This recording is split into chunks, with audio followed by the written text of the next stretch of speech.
Yes, a 1 2, a 1 2, a 1 2, a 1 2. Zaga, Yaga. I like to introduce myself. It's Shy News. It's Shy News. Yes. You know the vibes. You're rocking out with your true Showtime Sizzle. I am the sauce. Man, a lot of your favorite YouTube channels is talking gibberish. Yes, loud niggas talking gibberish. Old media. I told y'all. Listen, man. I gotta start paying attention to the source, man. Y'all love to tell me what your favorite YouTuber said in regards to the biggest fight in boxing. But like I told y'all, when it does break, it's going to come from old media, not old YouTubers talking gibberish. Yes, talking gibberish, man.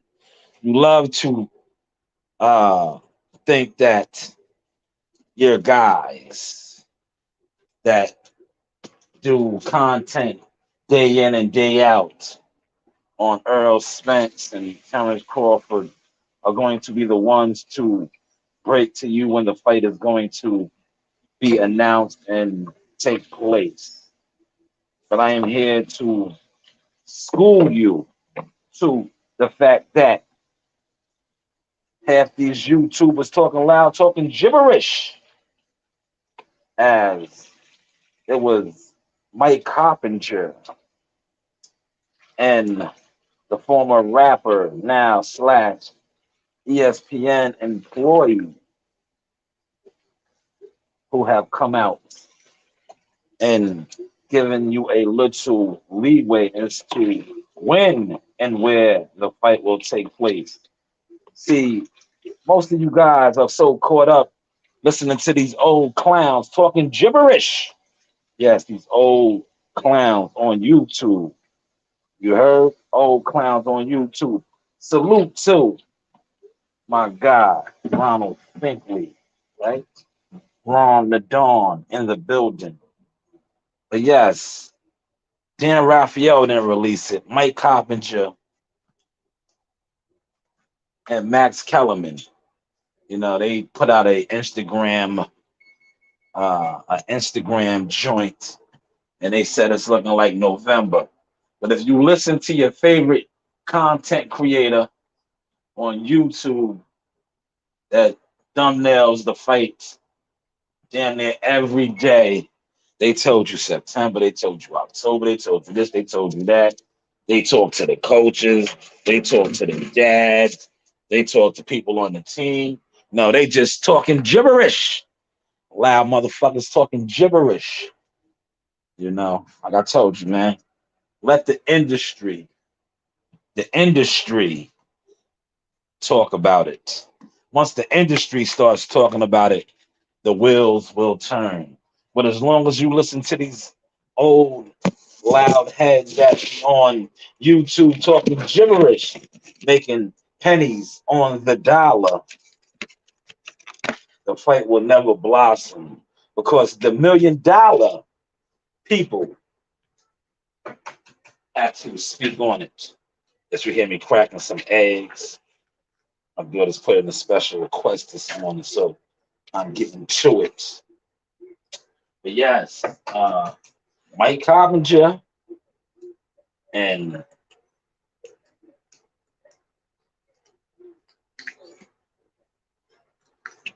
I'll keep slipping his name, Max Kellerman, have come out. They put out a little post, man.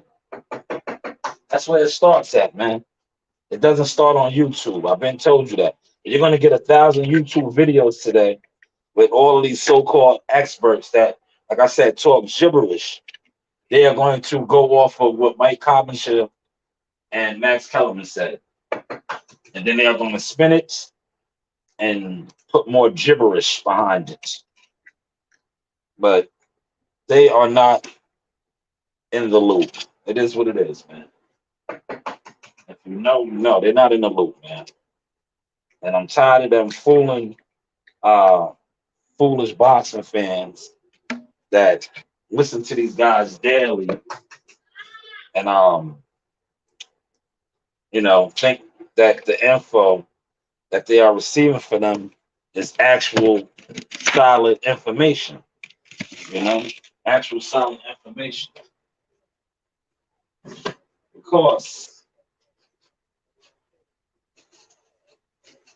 I have a fellow that I no longer really communicate with, right?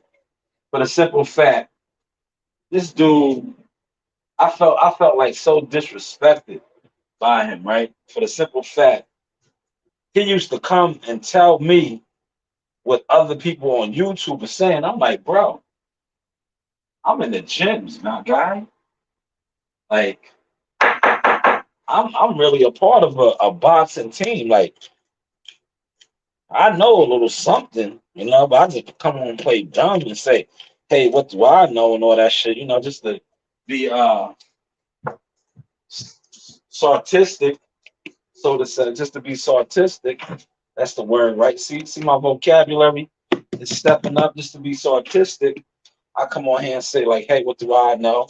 And all that. Go. I'm cooking and I'm on the podcast. Go, say something. Go He's ahead. making one of his famous egg omelets. Yes, egg omelets. That's correct. Famous. Yes, famous egg omelets. Thank you, Coach Rain. Yeah, I'll just come on here and be a little sarcastic, you heard? With some of the shit that I say. Just because I like to. But like I said, getting back to the brother that was telling me about other shit that he sees on YouTube. I'm like, yo, dude, these dudes don't even be at fights. They don't even be at events, man. They been had you hoodwinked and bamboozled, you know? They are so far out the loop. All they do is sit in front of their computers, and do videos all day, every day, and profit off of propaganda and national inquiry shit. You heard? He said Ryan Garcia better be on his gray coupon tonight. Anything less won't be the mustard of the. Uh, I think Javier Fortuna already. He has the script, bro. Me personally, they sold the fight good this week with the different shenanigans. I don't I think we had good fights on last night. I liked how you want to talk a little boxing. I liked how Big Shot was looking. You know, he that was, I think that might have been his third top ranked fight. This probably was his most impressive top ranked performance, I would say. I know him and Big Baby, the real Big Baby over there, they'll probably mix it up in a second. The Taurus kid, I still need to see more on him, but I know they're gonna move him. They're gonna move him. He's a Olympian, silver medalist too, so they're gonna move him. He fought a he fought an opponent that really put up zero effort. And if you didn't notice, right, check this source out, right? The fucking the fans booed that stoppage, man. They wasn't feeling that shit, man. And I don't blame them, man. It's kind of premature, to say the least, man. It really was. It was like it was an early stoppage. For me, um,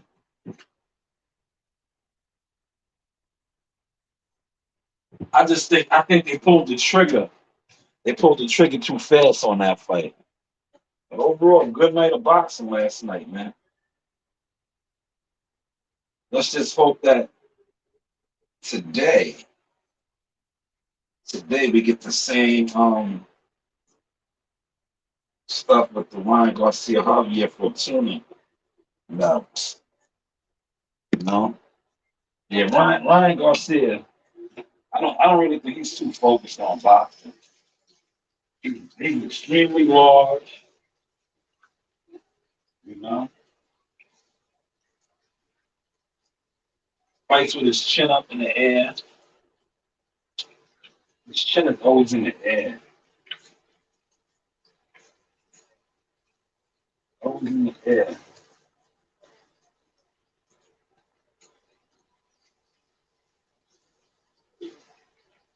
Always in the air. You know the good y'all, I'm gonna tell y'all the good thing about technology nowadays, right? I was watching those fights last night. The beginning bout, shout out and listen, let me shout out Cash Flow, man. He looked good, man. He got another knockout stoppage on his record, man. 19-year-old prodigy also signed to J Prince Management. So I just want to big him up. He looked good. He definitely looked good. You know? And as an opponent, right? They've been throwing him some like undefeated stiff guys, grown men that be going out there really trying to push him. You know, the guy that he fought last night that he stopped, right? He came out trying to get on his grown man ish. And then eventually got him knocked out. Shout out to his pops, Mike Diaz. You know, they had a great game plan. And his son went out there and executed it. He was working the body, coming over the top like his father was telling him. I think after the second round, his father told him that he started really making the adjustment. So salute to them, you know? Salute to them. They just fought on the same card we fought on, you know, and he came right back 27 days later. So that's just a testament of, you know, what I talked about the other day, staying in the gym and staying ready, you know? Staying in the gym and staying ready. You see how I can multitask now? Man, these eggs is looking real good. They be always wanting me to cook. I used to be a chef. Still am. I just don't like doing it. I do it for my daughters, though. Many days of working in a nursing home. But yes, let me get back to what I was saying. Your favorite YouTuber, loud niggas talking gibberish. Yes. But like I said, salute to Floyd, his whole team. Rest in peace to his grandfather. I know he was smiling down on his grandson's performance last night because he looked sharp, boy. Boy, he looked sharp, man. You know, he looked real sharp, man. You're rocking out with yours truly, the sauce. Shy News, hottest in the game. Tell a friend to tell a friend. You know, we don't talk that gibberish over here, man. You know, we don't have no concrete facts. We don't come on here and speculate and lead you down the wrong path. Yes. A lot of these guys just leading you down the wrong path in regards to the biggest fight in boxing.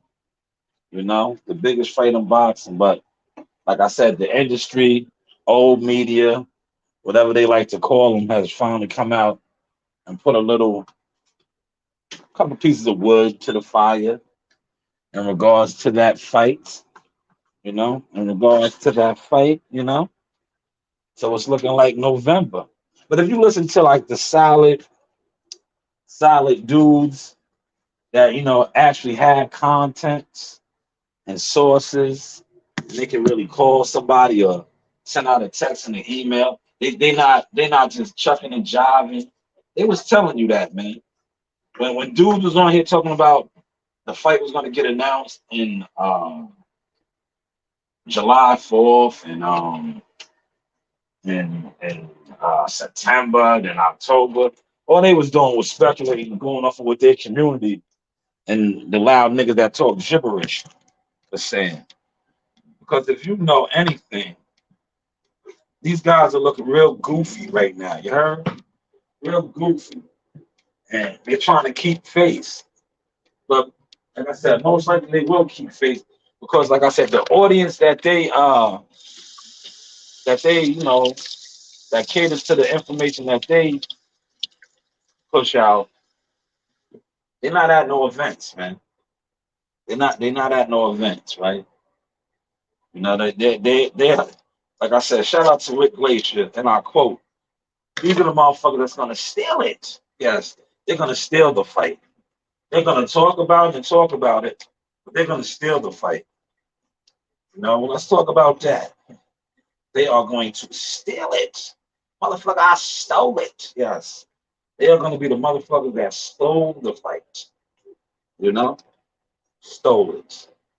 It's a harsh thing to say, but it's a true thing to say. And let's just keep our fingers crossed, man. It's July.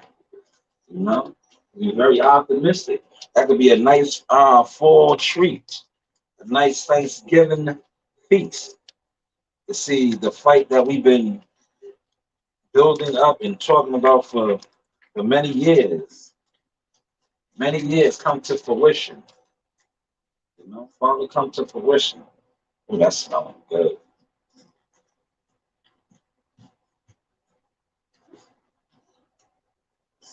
Really good. Put that right there. Put that in the refrigerator in the bottom. Thank you. Thank you so much. Again? No. How the eggs are done. Let's go, go. Now one eight. No, you're gonna get your whole meal. Everything is done.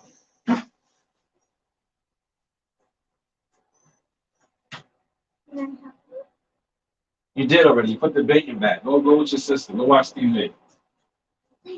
You. Yes, thank you. Well, what was that wrong? Ron said the white PBC daddy ain't putting these jokers in no loop. They're not even fan friendly. They are only hood good. White folks still run it. Truth hurts. True media. Nah, they don't. They don't just run it. You know, it's a I'm gonna tell you, right? It ain't about running it, right? It's about it's just like how they got their little circle and you know how they control their narratives. That's how what you say, true media. That's how old media does their thing. Because like some of us are privileged to information. You know what I'm saying? Like I know a couple fight dates right now that didn't get announced, and fighters that's gonna be fighting, but you know certain shit is off the records. You can't leak it for simple reasons. You know, but like I said, some of those guys over there get concrete information and they put it out, but 9 times out of 10 they're not getting concrete information, and it shows because it's like, and I'm gonna use this for example, right? The two guys that I called out on it, right? I'm gonna use both of them, right? One claims to have a relationship with Earl Spencer's father. The other one constantly, you know, rocking the Earl Spence apparel, has Derrick James on the show. Why he didn't get no real leads? You know why? Because they really don't fuck with them like that. It is what it is. And they know, like, um, especially Derrick. I'm gonna use Derrick, right? Who you think Derrick was gonna leak the information to, right? Who you think Derrick James is gonna leak the information to? After you seen Derrick James, his fighter went undisputed in Charlo. Charlo went undisputed. Remember this? When Charlo went undisputed, yo, Derrick James said about Mike Carpenter, who just leaked a little bit of the information. That's our guy. That's my guy. That's our guy. So who do you think he's gonna give it to? You think he's gonna give? You think he's gonna give the information to a YouTuber, right? I want y'all to catch this source. Pull these out. That's looking real good. Going outside. Go. Who do you think he's gonna give the information to? A YouTuber, right? Or he's gonna give it to his guy who he said was his guy on national TV. He said Mike Carpenter was his guy to his fighter. And his fighter was like, nah, that's who you fuck with. I don't fuck with him. You fuck with him. Y'all remember that? Y'all remember that? So come on, man. And you see he was leaking out the information. You know? You see who's leaking the information, and you see the niggas that's talking gibberish. But yes, he's gonna get the information to Mike Carpenter first. And I could speak on that from experience.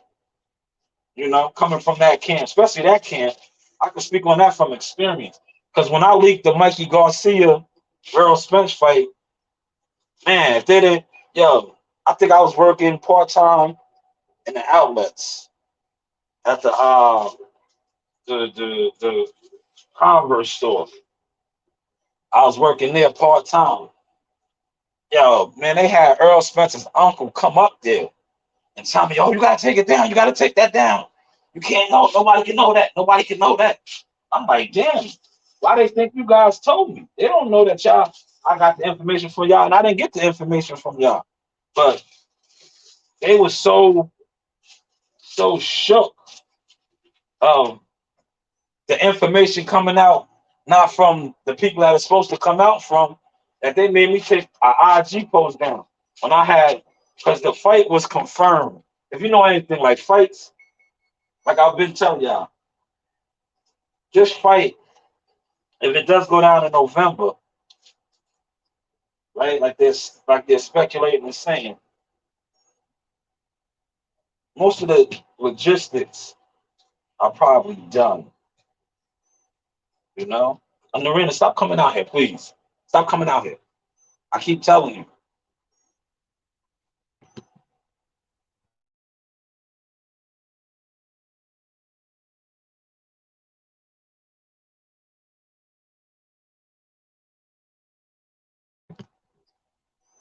He says, what you say on some real? Derrick James is not too friendly with either. Always seems extra angry. Yeah, dude is a former fighter. Yeah. If you know, you know. He's kind of punch drunk, man. I'm gonna keep it all the way tall. He's kind of punch drunk, And being a former fighter, he took a lot of shots. It shows, you know. He's just what we call up here. He's flimsy flimsy, flip flop. It is what it is. If you know, you know. Funny style, you know. Funny style. That's a better word to use. Funny style. Funny duddy, you know. But that's how some of our people are, you know. They kick one thing and they do another. If you know, you know. But yes, you see who Max Kellerman and his boy is the one, and he said that his own self, right? Remember, his fighter became undisputed. He said, "My fighter of the year is Jamel Charlo, hands down, or Devin Haney, but Haney, yeah, wasn't as was decent." Wow, that's because they won undisputed.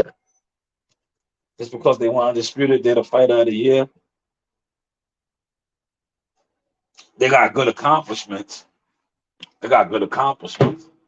But I think what Charlo fought one time last year, once, right? One time in March. You gotta do a little bit more to be fighter of the year, right? He fought one time. That's it. You see where we're at, where the mind state at is that of the boxing fans. You can fight once a year and be the fighter of the year. That's crazy. Once a year, and the fans and the public will consider you for fighter of the year. You know? He said, "Good source, bro. I actually didn't know he was a boxer. Or if I, yeah, he used to fight. He was decent. They just moved him too fast. I post one of his fights where he got stopped. He came out good. He was undefeated prospect, but his team they just moved him a little too fast, and he crashed and burned. But he took a lot of shots, man. It shows, man. It definitely shows in his dialogue how he flows. But if you grew up around fighters, that just comes with the territory, man. Because a lot of fighters, man, they're gonna deal with that, man. Especially ones that's in the game for a while. Because you take a lot of punishment in the gyms, man. And then if you have a long professional career, all that shit, it's like wear and tear. It's like a car, It's like wear and tear a car. Eventually it catches up to you. All right, let me get to. I know Narena's gonna run right back in here, so let me just set them up. They can wait for the last fetch. I can't wait till they get to the proper age, right? Where they can do this on their own. All I'm gonna do is just pass on the recipes and the techniques. You heard? And let them do this themselves. And then they will have to cook and clean. See, cooking is the easy part. It's the cleanup.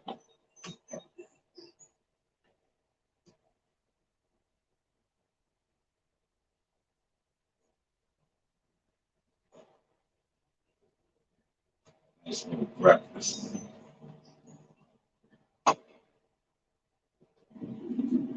Messiah, Narina here.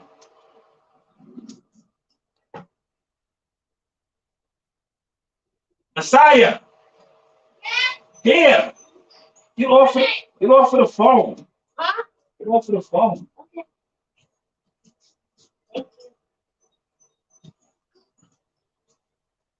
I'm not even on the phone. I'm watching TV. Yeah, well, you need to focus. Shouldn't have to be calling you 100 times.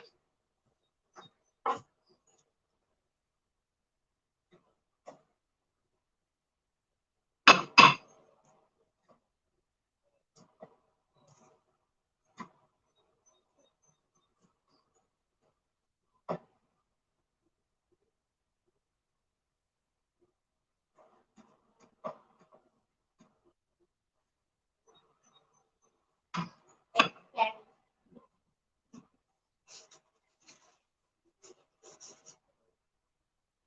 Can I put some butter on this? Nah, you don't need it. I already have butter on. It's butter to perfection. It's pale of the part. Butter. I always want to do extra culturing. Culturing. But yes, let me sit down now and give y'all some more sauce. Let me read some of these comments coming from Ronald. He says it what Lomachenko claims to fame was 1 year. I just looked at how they hype others up. At least Ronald, you're getting caught up in the narratives. Lomachenko is big, but is he big? Is he big? Is he big? He just finally fought in the big garden. He finally fought in the big garden in December against Richard Coleman. He was never fighting in the big joint like that. That's just another narrative. That's just their narrative. If you know, you know. Why do you think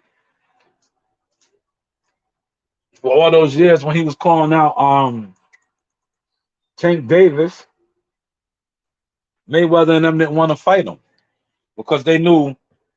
See, Mayweather and them were smart in the business aspect where they had Tank fighting in big arenas, right? Fighting in big arenas. Now, skill wise, they probably wasn't comfortable with him and Tank matching it up. Now, if he knocks Tank off, he would have been in big arenas. You know, he said, at least I explained my theory. So when these jokers try to say I'm a racist, I got logical reasons. That's why boxing is about not complaining but staying true. Free thinker. Jordan wins MVP and a championship. Yeah. Well, MJ was the GOAT, man. Everybody knows that. Everybody knows that. Mike was Mike. Daffy, you holding it down outside? We got a light little sprinkle, but it's about to rain again. Grass needs that. The vegetation needs that. It's been very dry up here. Quick little breakfast I made. He said, I can't front. I like Lomo's skill set, bro. But he whooped the sauce out of the Japanese dude Nakatana after his loss to Tiafimo, and really Lopez win wasn't too impressive. Yo, a lot of people thought Lopez didn't win the fight. Some people on my team, they was saying that, it felt like it was the slow start from Lomachenko. But then when he turned up the heat, once he turned up the heat, you know,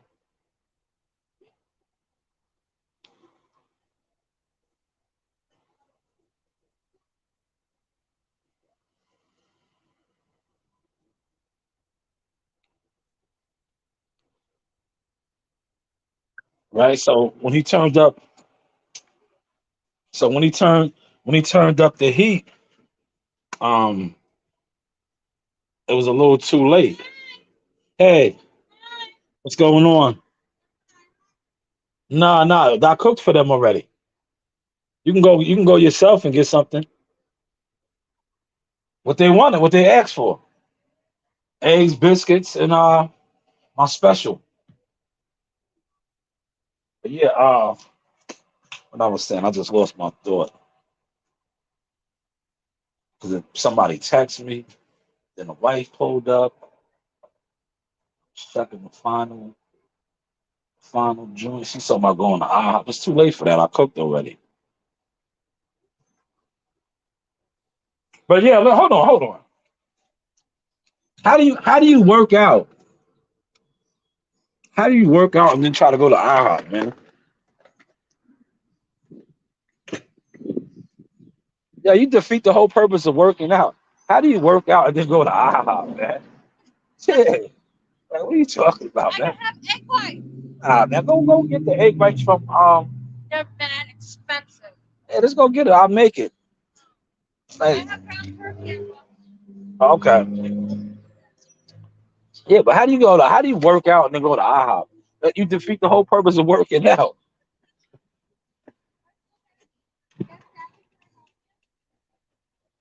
Yeah, that's what I was saying. He said, yeah, born day was yesterday. Oh man, happy belated birthday, brother. Damn, I have a shot for you later. I'll crack something open to have a shot for you later. I didn't do too much. I was at the laundromat, man, watching the fights at the laundry. Then I came home. I'll crack a red stripe in a Guinness and toast it up for you later. You know, 'cause today's gonna be a lazy Saturday for me. I ain't really doing too much. You heard? All right, hold on. The other stuff is almost done. Yeah, give it about 5 more minutes. You want more?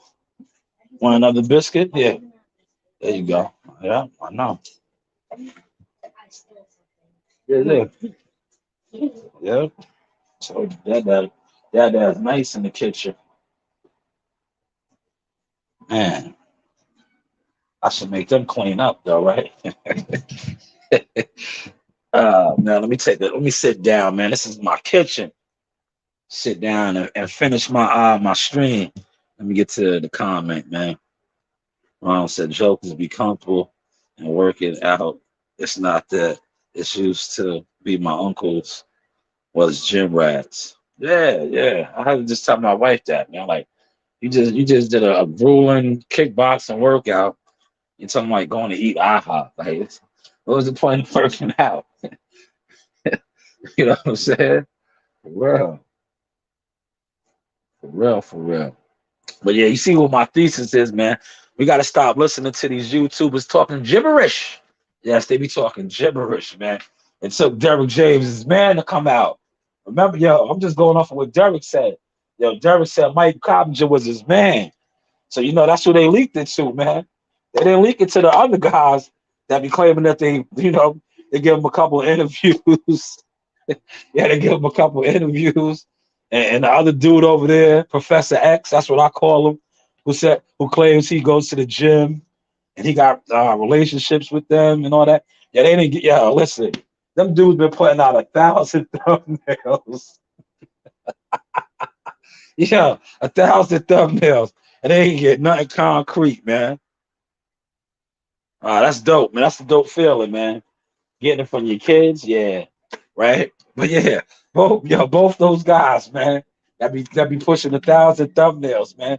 They ain't getting nothing concrete on the matter, man. Yeah, that shit is blasphemy. Yeah, they ain't getting nothing concrete month after month, man. That's sad, bro. Yeah, that's sad. Like, yo, check the vibes out, right? Gary Antoine Russell's about to fight July 30th. I'm gonna share a little sauce, right? At the Barclays Center, right? Yo, I knew that fight. I had that fight because, like I said, I'm cool with his uncle. You want another biscuit too? Go. Um, I knew that fight was a go. I just didn't speak on it, right? I knew it months ahead of time, right? I just didn't speak on it. Like I said, like I'm cool with their uncle. I'm cool with them. That's why I called up my cousins. I was like, oh, he's fighting such and such. See, sometimes as a journalist, blogger, you gotta know how to hold water. When they watch some of these YouTube channels, right? They know who's who because regardless, the dudes that you think don't do no views, right? Or you think nobody's watching, those be the ones the people in the industry really watching. Just like the ones that everybody be watching, watch them too. And they try to steal or they try to see what they talking on and speaking on and bring it to their audience because they know they have a larger audience. It's just a game, man. How Elvis stole rock and roll. You know what I'm saying?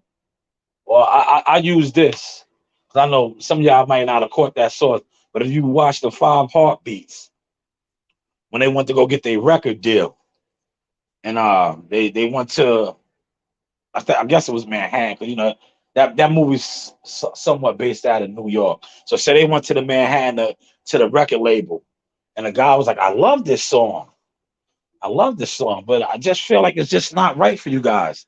And he was like, "Martha, bring in a horseman." He's like, "Bring in a horseman." Yeah, and they brought in five white guys with the H's on their sweaters. Yeah, and they took their whole song, and but they had it on the white side, like na na na na. You know what I'm saying? That's how a lot of these YouTube channels be. Yeah, they be watching, and they be like, "Oh shit, that guy got it. That guy over here knows it too." And then they just turn it to the horseman. You know what I'm saying? It is what it is. Sauce, man. A lot of these channels be talking gibberish. My name is Shy News Content Creator, man. A little sauce on the AM tip while I, you know, make my babies nice and strong. A good healthy meal. Oh yeah, that's about done right there. Let them feast on that now. You heard? Let them feast on that.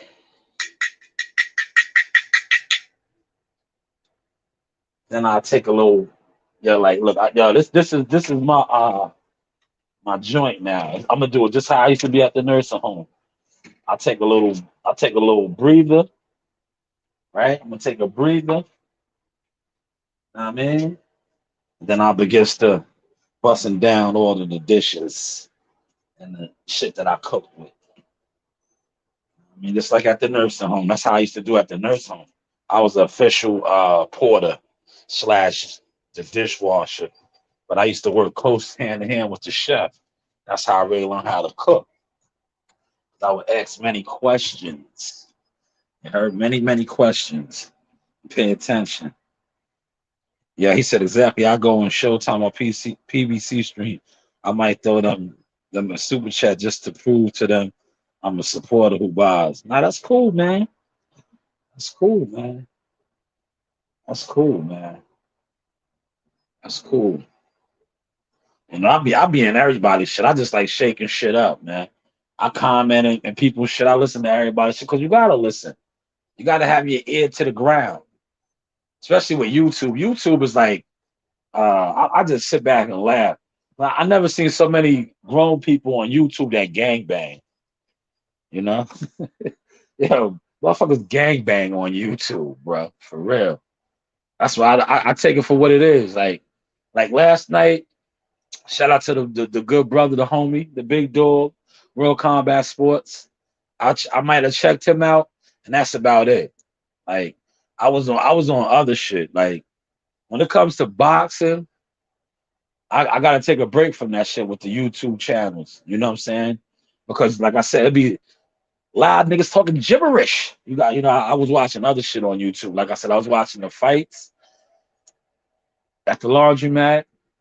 I was tapped in with combat sports, and then I was just looking at other shit that is trending, you know, other stuff. Like I gave the boxing a breather because if you cut, nah, and shout out to the homie Skywalker. I was in his shit for a hot second too. I had to return the love because Skywalker was on my show yesterday, him and D-Ray. So I returned the love. It's only right. But other than that, I really wasn't fucking with a lot of the boxing channels, man. I just gave it a little break. Um, just to give it a break. Come on, girls, come get this now. Come on, bring your plates. Yeah, come on, bring your plate. No, that's it. If you want more, I'll make more. Take that first. Come on, Rain. She said, I'm still eating. Daddy. Oh, hold on, one more. Let me get you one more. Put that together. All together. There you go. That's it. That's it. I can make a sandwich. Yes, you can. Exactly. That's what I want you to do. So you be nice and full. So you be nice and full. He said the content creator causes the gang bang in my opinion. Like the push dumb car. Asking the dudes he was really trying. No, I'm just saying, like, as far as like when I mean gang banging wrong, like you get these dudes, right? They be typing extra tough.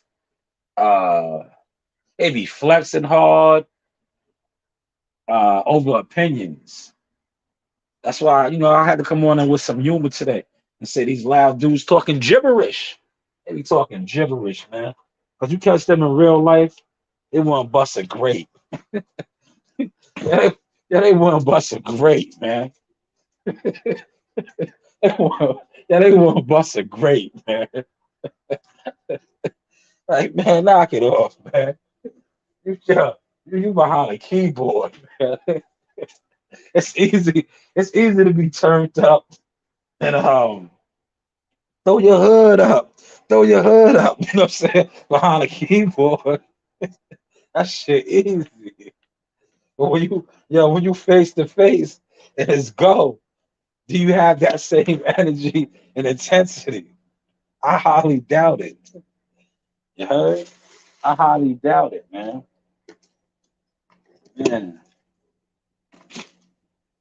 you know, it is what it is, man. It is what it is. I gotta get some more ice pops. Ice pops are low. See, I'm doing the inventory check. Well, the heat wave's coming back next week. For real, man. They be throwing their hood up hard on YouTube, man. Like, when I first was fucking with YouTube, I had to make that adjustment, man. I had to make that adjustment because I was like, I wasn't. No, take the whole thing. Don't take half. Take the whole thing. Nah. All right, go. Fine. I'll give it to that. Takes half. Like, come on, man. Who does that? Go. Go.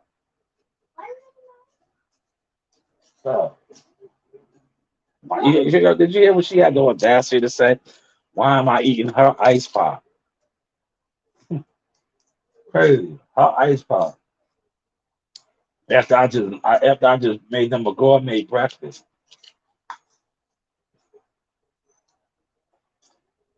Why am I eating her ice pop? But yeah, they be gang banging, man. You gotta be careful, man. You know what I'm saying? I had a dude, like I said, when I first was on YouTube shit, I wasn't used to that shit. Dude was coming at me all kind of sideways, saying I wasn't solid, I wasn't this. I'm like, yo, this is what YouTube is about. I said on my Instagram page, I don't get that, yo. In my Facebook group, I don't get that. Only on YouTube. So I wasn't used to that. Because when I did get that on IG, right? I used to block motherfuckers like protect your energy, right? And then when it came to YouTube and shit, I was like, damn, that's how dudes give it up. Like, yeah, YouTube is just weirdoed out to me. Like I said, why dudes gangbang on YouTube? Man, this ice pop is good. Oh yeah, shout out to yo, his show is called he's good, man. I like Malik too. He be killing the LDBC, yo. He a funny dude, yo. He nice with his shit, yo. Coach Malachi. Yeah, he good though. He funny, yo. He funny, yo. He be going at the LDBC. Yo, the LDBC is the them niggas is the gang on see I had to laugh. They a gang. They one of the many sets, the YouTube sets. They be going hard. Yo, you gotta watch like when they have when like Showtime and like Matchroom and all the different like major I don't know if I seen them in top rank shit, but I know I definitely seen them in Showtime, Premier Boxing, and Matchroom live chats when they do the weigh-ins and motherfuckers be going back and forth in the chats. Yeah, that's what they be out there banging. Shit, a gang banging gets turned up. Whoa. I'll be sitting back reading the chats, dying like, damn. Oh, these is grown ass men going hard in the chat, man, gang banging. They be going hard. I was like, yeah, y'all niggas is gang banging, man. This shit different. You know what the sad thing is, right? You know the sad thing is, Ron. Yo, some of these dudes be grown men with kids, man, and families. You know, and be out there banging like that, man. Like, damn, YouTube is different, man.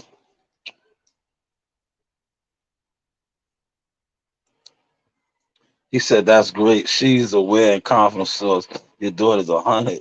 My oldest daughter was on her Facebook show up and Fight Club at 14. She's in. Man, appreciate that, Ron. Thank you, man. But yeah, man, I just be laughing, man. I had to learn that shit though, man. Cause when I first jumped on here, I had a lot of dudes that was fucking with me because my affiliation with Earl Spencer and them at the time. And one thing about Earl Spencer's fans, right? He got a lot of Stan fans, right? Dudes that do everything in their power to try to get close to him, right? So I had dudes try to act like they was befriending me just to get in with him. And then, they try to turn on me and speculate on my name, not even knowing like my name is my name. Like you can't throw nothing on my jacket, you know? But then once I learned all that, I was like, it's nothing but crazy fanatics on YouTube. They do everything. You know what I'm saying? Shout out to D Ray in the building. They'll do anything, man. You washing your hands? All right. Oh, I heard the water running. What is this one doing? What do you got? Oh, you done messed up somebody's toy out here. Definitely done messed up one of y'all toys.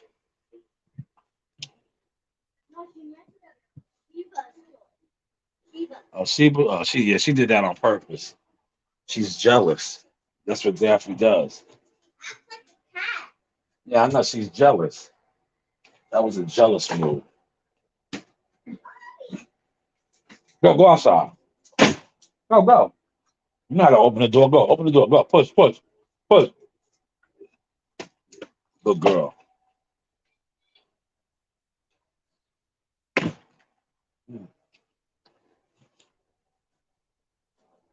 But yeah, it's your favorite YouTube channel. They talk a lot of gibberish. I should go sit outside right now. Put my shoes on. Go sit underneath my shade tree. And my battery's still good.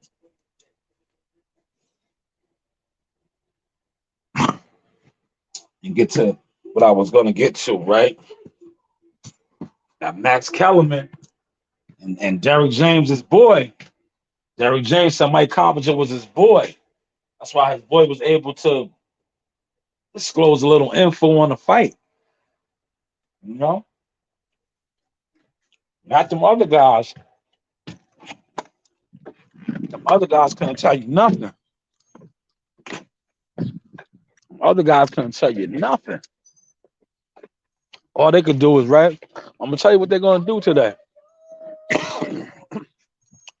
They seen what took place. They seen how Max Kellerman and what's the name of them dropped that snippet.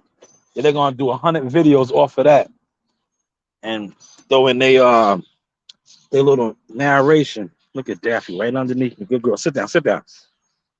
Good girl. He said, I looked at how long I've been on YouTube. Damn, I'm vintage. I thought it was 10 years, but I'm more like 50. Man, you are OG.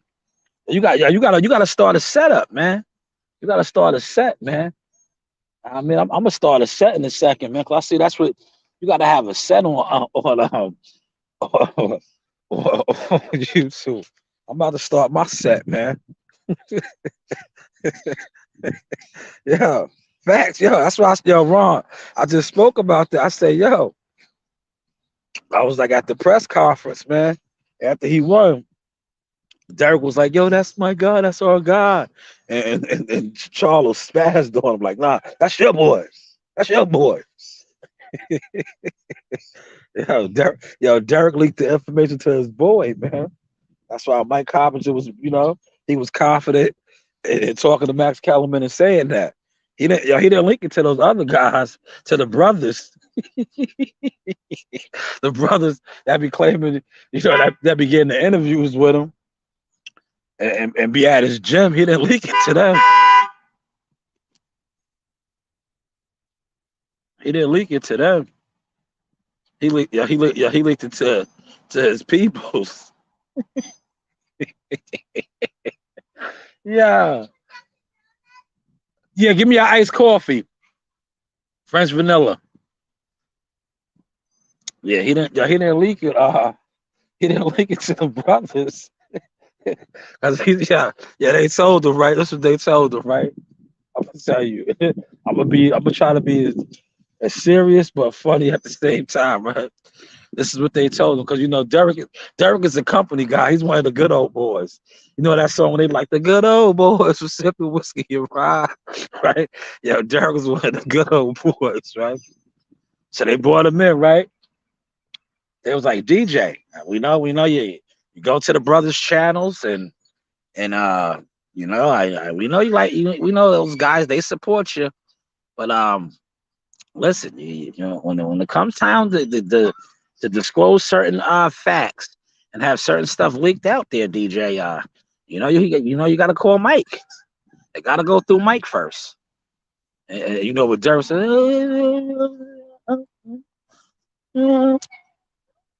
What, Derek? I understand.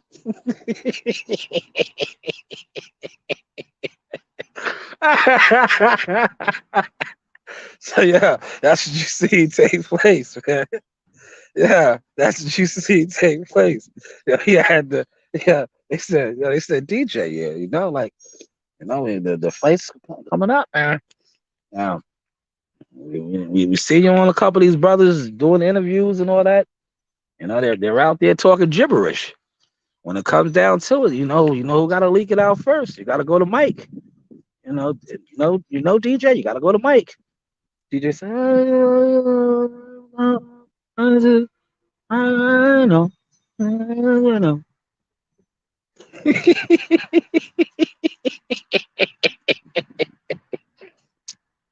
Mike got to get the info first there, DJ. Mike, God. My God. My God. Ah, yeah, yeah, yeah. Charlo flipped on him, man. He said, I'm hearing that maybe a New York fight Showtime source. What the EJ Bug fight? That's Vegas, man. That's Vegas. They not listen. They can't. In order for that fight to be in New York, yeah, it would have to be at the Mecca, Madison Square Garden, and top rank. If they had that fight in New York, it'll be at the Barclays Center. Because Showtime is in bed with the Barclays. But you would want that fight at the Mecca, the world's most famous arena. So that's why I don't think it'll be a New York fight. The Barclays is too brand new, and it just wouldn't happen. Man, the gibberish is coming, man. Wow, brothers talking gibberish. The gibberish is coming, man. They got it now, man. Listen, they just formulating how they gonna flow with the gibberish. You know, they just formulate how they gonna flow with the gibberish, man. You know, Mike Covington and Max Kellerman broke the story now, so now you're gonna get a million gibberish spinoffs, man. You're gonna get a million gibberish spinoffs, man. Nah, Shakur verse that's Newark. That's in Newark. That's a go. Friday night in Newark. That's September. I want to say 26. Don't misquote me on that, but that's Newark Prudential Center. Yes, that fight is gonna be litty. Yes, I will be there. Litty. That fight is gonna be. Last time Shakur did his homecoming. Shout out to my guy WCS was in the building. Um, Man, it was crazy in there. Crazy in there, man. It was pre pandemic. It was crazy in there, man. That's when Andre Ward was still attending fights. I got my nephew a picture with Andre. I seen Andre, right? I'm telling you, all the fighters and shit, they know me. I seen Andre and Timothy Bradley, Mark Kriegel, the whole ESPN top rank. What's the name? And Andre was sliding through, and I was like, yo, Dre. I was like, yo, Dre. I threw my hands, but I was like, yo, Dre, SOG. Right, Dre is real. Dre see me like this. I had my little nephew with me. Dre was like, come over, right? Because I'm a New York guy. Had that fight been at the Garden or the Barclays, the ushers and the shit, they would have never even did me like that. But yeah, see, I wasn't sitting on the floor. I was like right there. So the usher was like, yo, you can't go down there. You know what I'm saying? You know how they be trying to grant things like, yo, you can't go down there. I was like, yo, man, that's my man right there. You know what I'm saying? I was like, I want my nephew to get a picture with him. Dude was trying to flex his authority over me, like, yo, you can't go down there. So I was like, yo, Dre. I was like, yo, Dre, SOG. And yo, when he seen Dre give it up to me, he felt stupid. And he just slid to the side. And then I went down there. And that's when you see my nephew took the picture with him. And I was like, this old knucklehead, man. Oh, big hot air balloon, man. Like, man, if we wasn't in here, I would have put two on your chin real quick. And you would have sat down. You know what I'm saying? That side shit don't do nothing for me, man. You know what I'm saying? Like my motto was, I'm a short dude. The bigger they are, the harder they fall. You know what I'm saying? But yeah, that's gonna be lit in the Prudential Center. The Prudential Center be rocking, yo. Last time Shakur was there, that shit was like, man, it was epic, man. I didn't get home to the next day. Facts, yeah. The next day. Cause afterwards, the hotel, cause like how the Prudential Center is set up and the hotel where the fighters stay at, that shit is all connected. So after the fight, I remember Bud was in town. Everybody was in town for that fight. Keyshawn Davis, I got a lot of interviews that day. Keyshawn Davis, he was still an amateur. Night, he was there. The dude from Chicago, I can't think of his name right now. The kid from Chicago, Josh Greer, Nathaniel Gilmore, all these dudes, man. Like everybody was in town for that shit. It was crazy lit. But I didn't get home to the next day. I was just, man, turned up, man. You know what I mean? Yeah, Dre is cool, man. Dre's a solid dude. Like, he don't front. You know what I'm saying? Timothy Bradley too. That's why I be like, oh, yo, dudes be. That's why, yo, you can't listen to these loud niggas that be talking gibberish. They be on YouTube talking gibberish. That's how I know they don't be at events. They never been around these people because they'll get on YouTube on their channels and just talk crazy on people's character, right? If I talk crazy on your character, it's because I know you like that. Like when you, like how you see me, how I just said how DJ was like, I've been around him. You know what I'm saying? I know you, brother. I know you, brother. I do him like that. Have my man say, yo, don't do me like that, brother. I know you. You know what I'm saying? Like, I know you, brother. Don't do me like that, right? I know these guys, man. You know? That's why I said Timothy Bradley dudes be shitting on Tim. Nah, I can't co-sign that, man. Every time I seen Tim be throwing my daughter's bread. Yo, even my daughter got the fire interview with him. I didn't even put the whole interview out. But he interviewed my daughter, and everybody sat around recording. That's why I didn't put it out. I know mad people recorded her doing her thing. So I was like, I just gave her moment, man. But yeah, man, it's the sauce, man. I'm telling you, the gibberish is gonna start, man. I wish these guys that be talking that gibberish could get a quote from DJ, man. Yo, DJ gave it to Mike, man. He had to leak it to Mike, man. They told him, it was like, yo, Derek, man, Mike Coppinger got to get the story first, man. DJ said, it's my guy. I'm gonna call him. I'm gonna give him a little something. It was like, Derek, we don't want to see these guys that talking to gibberish. You know, let's let them keep talking to gibberish. Let them say it's going to be September, then October. You know, let them keep talking to gibberish. Dudes be talking gibberish, man. Hold on, let me get to that. Timothy Bradley and B Hop are good. Yeah, B Hop is solid, bro. I remember I met him. I think it was the Rocky Fielding Canelo fight. Where he was out there in front of the garden chilling. He took a picture and shit. I tried to interview him, but he was just getting mobbed. And then he jumped in the car service and sped off. He had one bodyguard with him, but he was mad cool.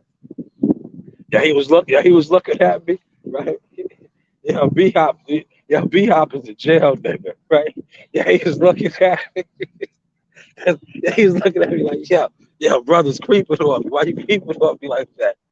I was like, nah, that's when I got my first little Kodak camera, and I was trying to get in there because it was like a media scrum thing. And he was looking at me like, well, why this brother creeping on me? He looked at the security, and the security tried to like got in between us and shit, right? The security like had got in between us, so I had fell back and shit. But B Hop mad cool and shit. But I ain't gonna front. Timothy Bradley, Andre Ward, um, even Max Kellerman. Yo, Max Kellerman is a funny dude, yo. I remember covering the a fight at the Hard Rock Cafe, and shout out to my peoples, man, and rest in peace to Patrick Day. Coach Joe Higgins made a phone call, and I had got credentials at the last minute, right? So when I got my credentials, for people that know, like when you get, I don't know how all of them do it, but I know like HBO, different promotional companies. They give you they give you if you covering a fight, you get a food voucher, right? Joe Higgins made the phone call for me instead of him giving me the food voucher because normally you get a food voucher where you can get like a hot dog, a soda, some popcorn, Cracker Jacks, whatever, and a pretzel, shit like that. Yo, they must have. Joe Higgins made the call, so I was in there with the HBO staff because this was one of the last. I think it might have been the last HBO fight. I was in there with the HBO staff where they got they had to spread out the prime rib, all that shit. So I was in there with Max Kellerman and them, right? And that's how I know Max. Max. Remember Max Kellerman used to be a rapper. I think he's from like the Lower East Side. He got a little hood in him, right? So we sitting in there, everybody eating. You go up to the different stations and you get what you want. You be like, yeah, I'll take a piece of that. They cut the shit up for you. So we all there having our meal. Yo, Max Kellerman came and sat by the table right by me, right? So he's talking to his colleagues and shit, right? I just hear like mad cursing, right? Like what I would like to say when they talked about me, like I just hear mad unprofessional dialogue, right? When he was like, man, nah, fuck, it was like, fuck that. Uh, this guy he ain't shit. I was like, and I look, I said, oh, that's Max. Max is over there bucking. But I was like, yeah, he's just probably doing that because, yeah, he knows it's some real authentic brothers in here. And he's trying to show, like, yo, that's how I kick it too. So I always remember that shit with Max Kellerman, man.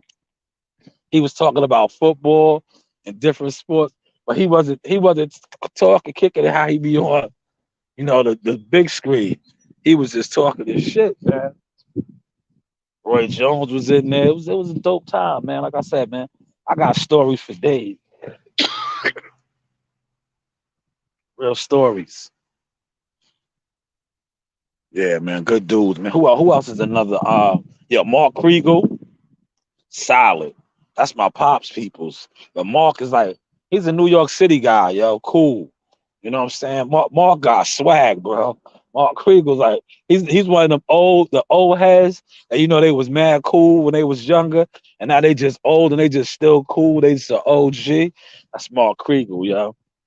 Word. Mark Kriegel's official. Yeah, anytime, yo, anytime there's a fight in the city, he always be hooking my pops up with tickets, yo. All the time. Roll call. They be at roll call for him all the time, yo. Mark is mad cool, yo. Um, yeah, my man, I can't think of his name. The Showtime dude that be calling the Showtime fights. He be saying like the crazy different what's the names when dudes be getting knocked out. He's mad cool too. I remember kicking it with him at the Brooklyn Marriott, the Showtime guy. And shit, man, cool dude too. That's when I'm telling you, you gotta catch these people like in the hotels and shit when after they do their little production meetings. and all that. Cause they like, I'm telling you, a lot of them be like regular dudes. You catch them at the bar, having their shots, smoking a cigar and shit. They just be regular dudes. They just be on TV and shit. You know what I'm saying? Like they master their craft and they get paid for that shit. But when the cameras is off, man, they just be regular dudes, man. They be regular dudes, yo. For real, like Brian Custer, regular dude. I seen him, yo. Brian Custer, I think it was the Earl Spence Lamont Peterson fight. Yo, dude was underneath me for so long. I didn't even realize it was him because he had on blue jeans and a hoodie. He had on blue jeans and a hoodie. I didn't he was like basically like it was like we was together. He was right underneath me for mad long in the Brooklyn Marriott. And and I was just like I didn't realize it was him until I think he was talking to Adrian Broner. He was talking to some fighter. That might have been Broner. No, Robert Easter Jr. That's who he talked to. And I was like, oh shit, that's Brian Custer. Cause he had on some denim, blue jeans. It might have been Converse and a hoodie. I was like, yo, that was Brian Custer. I was like, damn, man. Daffy, what are you doing? Sharpening your teeth? Oh, the fight gonna be in November. It's looking like November. Mike Coppinger told Max Kellerman it's looking like the fight is going to be in November. D right, Vegas. He said they are on the two yard line. So you know what that means? It's almost a done deal. It probably is a done deal already. He just can't officially say it yet. But he said they're on the two yard line for the fight, man. You heard the 2 yard line. He said I'm back. I had to beat this joker down on Twitter. He's bad. I don't Ray Triple G, aka Triple. Man, Triple G's going out, yo. He got the L41K package, man. That Canelo fight, man. About to get a couple million, man. Can't be wrong. Can't be mad at that. You know? Can't be mad at that. Y'all got like a nice little fire pit right here in my backyard, right? Yo, this dog comes and takes all the wood out of it. She's crazy, yo. She's sitting back here right now with me. It's a nice breeze back here. That's probably my brother Smalls, man. I was thinking about Smalls today, man. Good dude for my job that passed away, man. Whoa. Yeah, I remember getting that call in Vegas, man. Vegas. He died. He died on a Friday, man. Well, Thursday evening. I got the call Friday morning, 6:32. It was 3:32 Vegas time. I was up because at that time when I was in Vegas when we fought on the bubble on that Richard Comey card, I still was like on East Coast time, so I was getting up, man. I'll be up at like it'd be like 2:30, 2:30 something Vegas time. I'll be up. I just be up, man. Looking at the strip and shit. But I remember getting that call, man. My guy was going. I was like, damn. Smalls was a good brother, man. That was my wingman in a lot of winter storms. He helped me out a lot. Showed me how to drive heavy equipment. I think that was just him that just came through. When I felt that breeze, that you know what I'm saying, that'd be the ancestors, man. You gotta tap into your peoples, man. He's with the ancestors now. He just came through. I just felt that breeze, man. But he always told me it was gonna happen for me, man. He always believed. And I always remember getting that call in Vegas. I was like, damn, man, Smalls, man. COVID got him, man. COVID took a lot of people out, man. You know? I know this is a little off topic. I'm gonna just share it. I remember they transferred me back over to that yard, and we worked a week together, And then they was like, yo, Smalls caught COVID. But I was telling them, I was like, yo, I was like, I ain't tell them yet. Cause I said, if I tell them on the job, they ain't gonna approve, they're gonna hate. But I was like, yo, I'm out next month, man. I was like, yo, Jihad is fighting, he's fighting on the bubble. I was like, on that Richard Comey card, February 13th. I was like, yo, I'm bouncing. I was like, yo, I'm taking a whole week, right? I was like, I'll be back on Tuesday. But I was like, I'm not telling them. But I said, if I tell them, they ain't gonna approve it. I was like, I'm just gonna wait about a week before the fight, put in for mad personal and vacation days, and I'm out. Small was like, oh man, that's what's up. I knew it. I knew it. He's like, I knew it, man. I knew it, Shy. Then the following week, they was like, yo, Smalls got COVID. I was like, damn, word. I was like, ah, he a strong dude. Time went on. Know what I mean? Then they was like, yo, he got hospitalized, man. He caught pneumonia. I was like, damn, word. He wasn't doing good. He wasn't doing good. I was keeping up on him, like, damn, he'll be all right, he'll be all right. And he started getting better. He was getting better and shit. And then they put him on, I'm telling you, with COVID, when that shit hit, when they put you on that respirator, that took a lot of people out, man. They put him on a respirator. I remember when I flew out to Vegas, he was on a respirator. We was in Vegas, and I remember my coworker calling me that Friday morning, man. Like, yeah, Smalls passed away. I was like, damn, man. Smalls, yo, good brother, man. Real good brother. You know, he was gonna build a ring because we was in the process of getting our own little gym, like in the industrial area.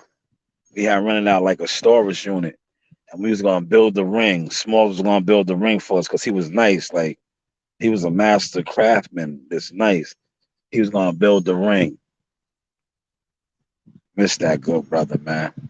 But yeah, let me get back to the boxing, man. Yeah, let me get back to the box. Let me get to some of these comments. Sorry about that. Just in my backyard ranting. You know, I talk my gibberish. Can I talk my gibberish? Yeah, he said I'm definitely going to that fight. That's a active dog. Gotta love man's best friend. Yeah, yes. Yeah, Daffy's a beast, man. Daffy's a beast. Okay, okay, man. But I'm about to enjoy this iced coffee and check out some of the gibberish myself, man. It's that time, you know. It's that time. So I'm about to wrap this one up. Look, it's been an hour and 17. You know, I'm gonna wrap this up and go check out some of the gibberish, man. You know, I enjoy the gibberish. Loud brothers talking gibberish. It's gonna be a lot of gibberish today because the story broke, man. You know, the story broke. So I can't wait to. Cause like I said, I enjoy some of the gibberish. I want to watch Professor X because I know Professor X is gonna be on his bullshit.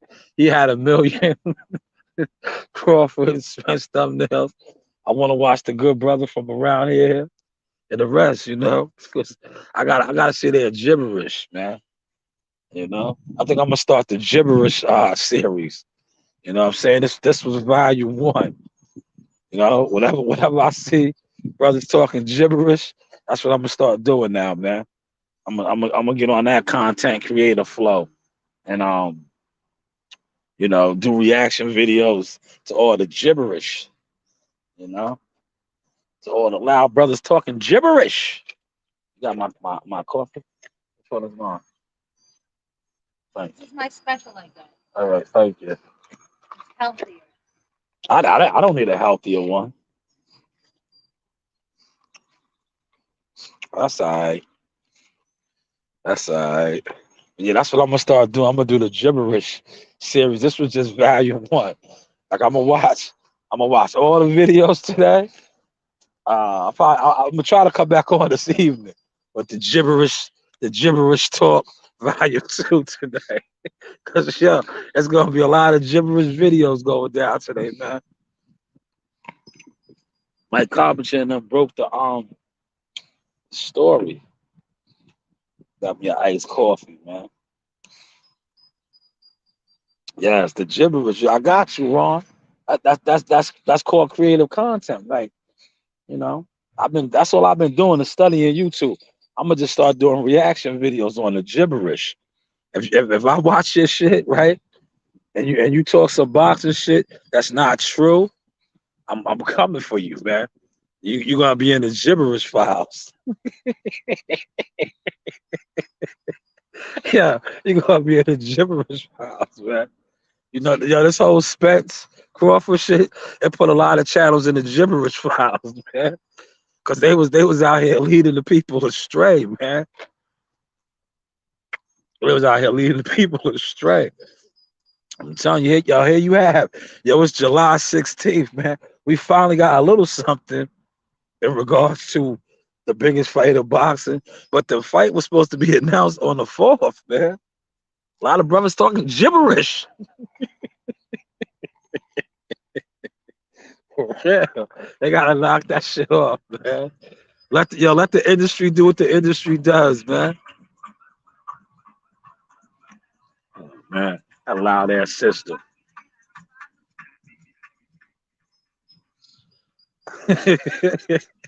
Yo, Coach Malachi's nice. I told you he's nice with it. You want? What you got? That's water. You got a water. You got an ice water. Uh,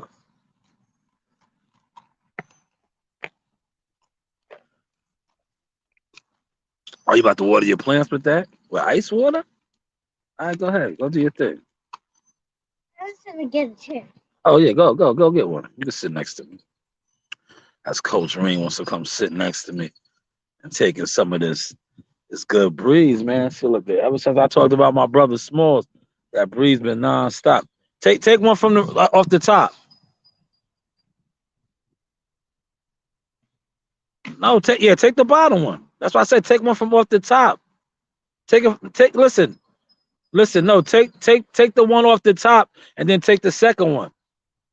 No, Narina, you're making it more complicated than it needs to be. Because it rained a little bit. Now take the second one. Take that one off and take the second one. Don't throw it like that. Yeah, now stack them back up. Stack them back up.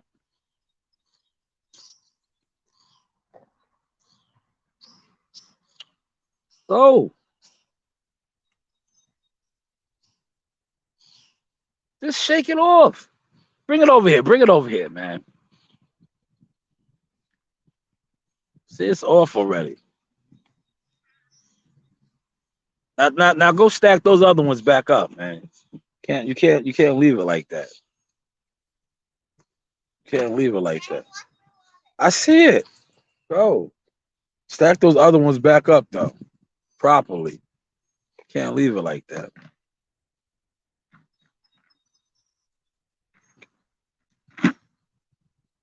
Yeah, Coach Malachi, I'm telling you, I'm doing the gibberish. I'm doing the gibberish series, man. I'm telling you. When I watch a lot of this gibberish today, when they start reporting on this, no, come on. Do it properly. What did I say? Is that properly? I don't know what you're rushing for. Take your time. No. There you go. Good job. See? Now come on. Oh, my guys in the building. Shout out to WCS on deck. Watch your water. Watch your water. Go. He said it's some good sauce on Spence Crawford. Oh yeah. I'm gonna catch all that gibberish today, Ron. I'm gonna get it all. Yes, man. Salute to my guy, man. WCS, one of the best in the game, man. Doing this. Yes, the gibberish series is coming, man. I told you, man. Today was just volume one. See? Brothers was out here talking gibberish, right? Gibberish. And they was yeah, you gotta if you're gonna use that, you gotta put the headset on because I'm doing my thing right here. They can hear that. This chair's good. It's not. It's okay. It's okay. He said, I told myself when the fight is made, I'm just going to start doing my motivational videos, trying to make sure people buy it. Man, motherfucker, I stole it. They're gonna steal it, man. That's not clean. Use your hand, man. That's making it dirty to you using a dirty stick. Motherfucker, I stole. They're gonna steal it, man.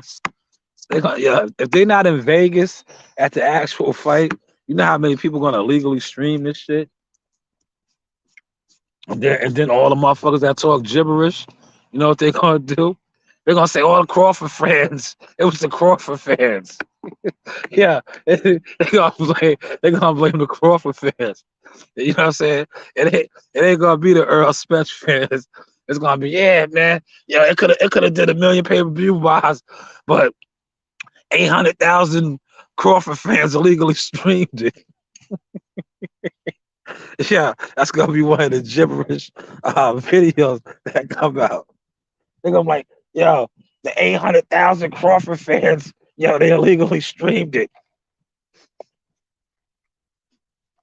But all Earl Spencer's fans, they supported it.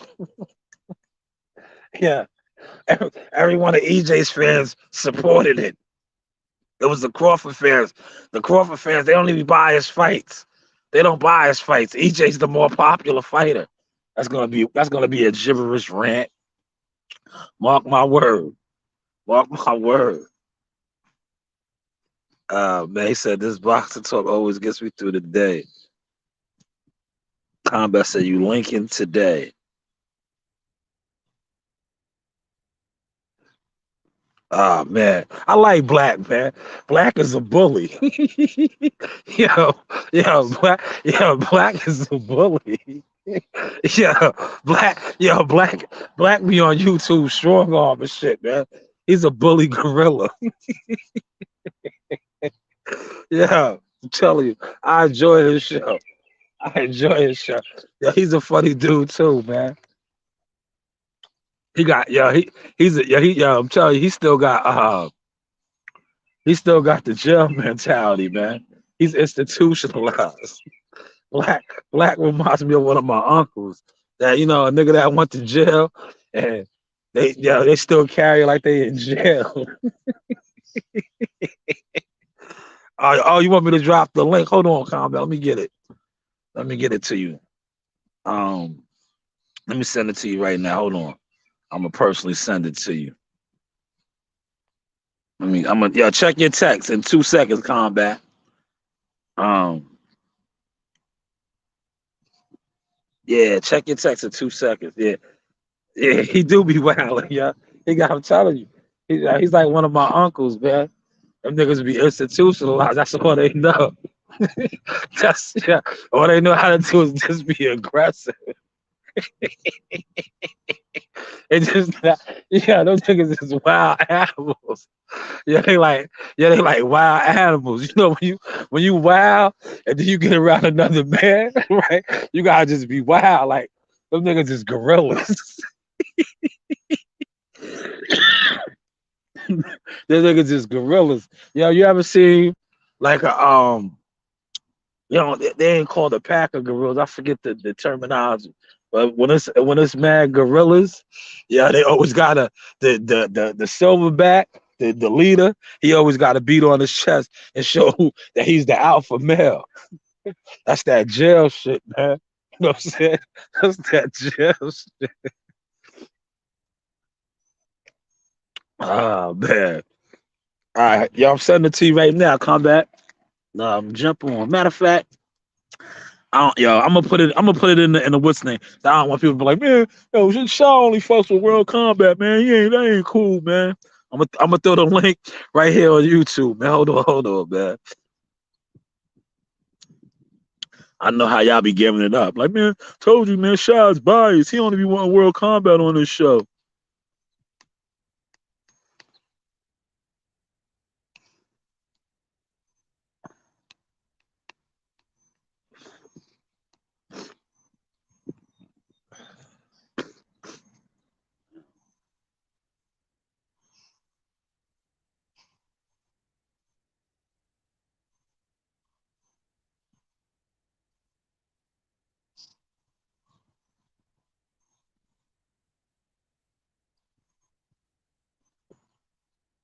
All right, it's up. It's up. Here it is, right here, man. Anybody, feel free to click the link, man. That's the link. Jump on. Feel free.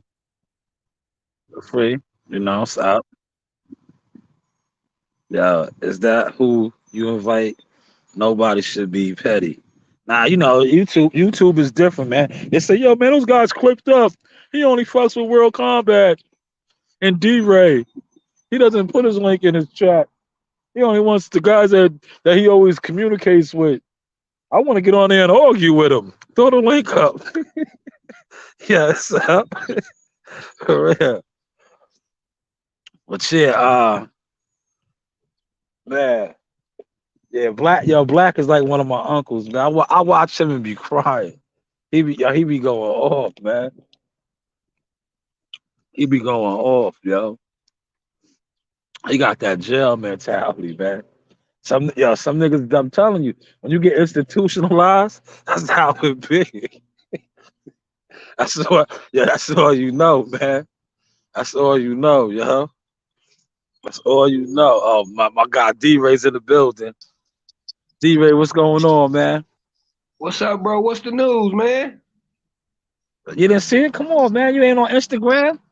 Of The course fight, not, the bro. fight. Hey, if Man, I yeah, was on no, Instagram, man, I'm just gonna be looking at all the chicks, man, going on, man. I don't need that distraction today, but what's up with it? yeah, nah. Mike Coppinger said it's looking like November, man. Vegas.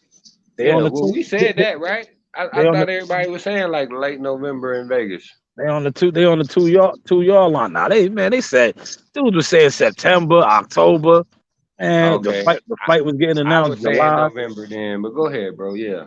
Yeah, that's So it. Coppinger? Yeah, Okay. yeah. So like I said, you can't fuck with the gibberish channel. The gibberish Okay. channels, the gibberish channels had the fight getting announced July 4th. Yeah. Hey, well, you Yeah, just broke the news for me, bro. So I appreciate that. yeah. Mike Coppinger and them broke it, man. Yeah, but I don't watch them Oh, Showtime. oh man, yeah, they broke it, man. That's why I told you it was gonna come from the industry, Yeah. you That's why I know. wait for somebody to report on what happened in the industry. You know what I mean? Yeah, So I can know the real. Mike Coppinger probably got the call from Derek. You know, DJ was I like, have "Eh." no idea. DJ hit up Mike, right? DJ hit up Mike Coppinger. Shout out to World Combat Sports in the building. Um, Good morning, brothers. yeah, DJ hit up Mike Coppinger and leaked a little to Mike Coppinger. DJ said, "Yeah, Mike, you're my guy, Mike. This is looking like November in Vegas. Go ahead and say something." That's what he did.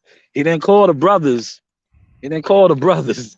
The brothers had us on a wild goose hunt, man. The brothers have said September, then October. They just out, they had us out here circling our tails, man. You know, but it's looking like November, man. I mean, when you heard that breaking news, did you pull over on the side and take a deep breath, dog? Like, finally, dang, the Yeah, breaking news. Just yeah, look. yeah. I did. When they said it, I said, "Ah, man, it's a go." I said, "Now we got something concrete." Because you know how it goes, World Combat. They're not gonna let the industry guys leak out false information.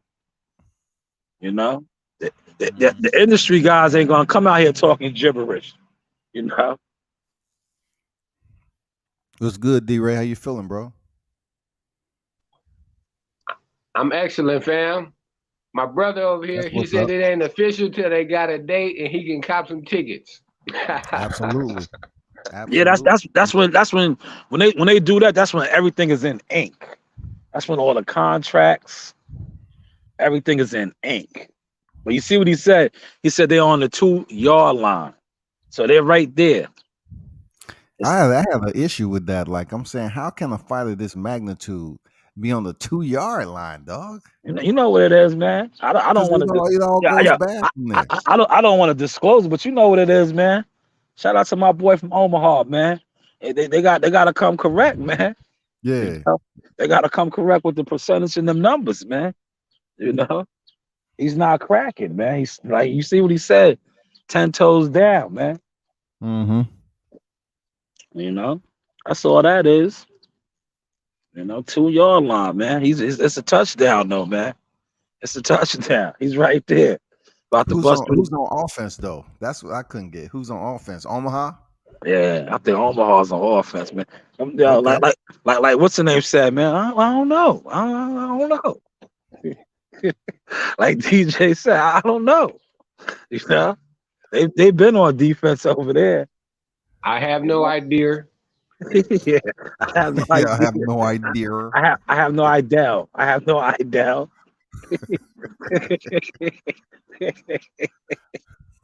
Oh man. Man, I'm just glad it's almost there, man. You know, because it's been long overdue. It's been long overdue. It's time, man. The fans, as boxing fans, we need this. We need the oh yeah. closure. We need the closure. You know, Do you think it's gonna be provided a rematch clause or not, man? I You think know, so. what y'all think about that, man? I think so. I think that's part. I think that's L said no. nah. I think so. A fight of this magnitude, it got to. It got to be. I kind of agree with But, you, but but go ahead, Mhm. Will. go Come ahead. back. My bad. Go ahead, man. I ain't got nothing, man. Go ahead, bro. I was just wondering, like, both of them have made it perfectly clear they only had this many fights remaining at welterweight.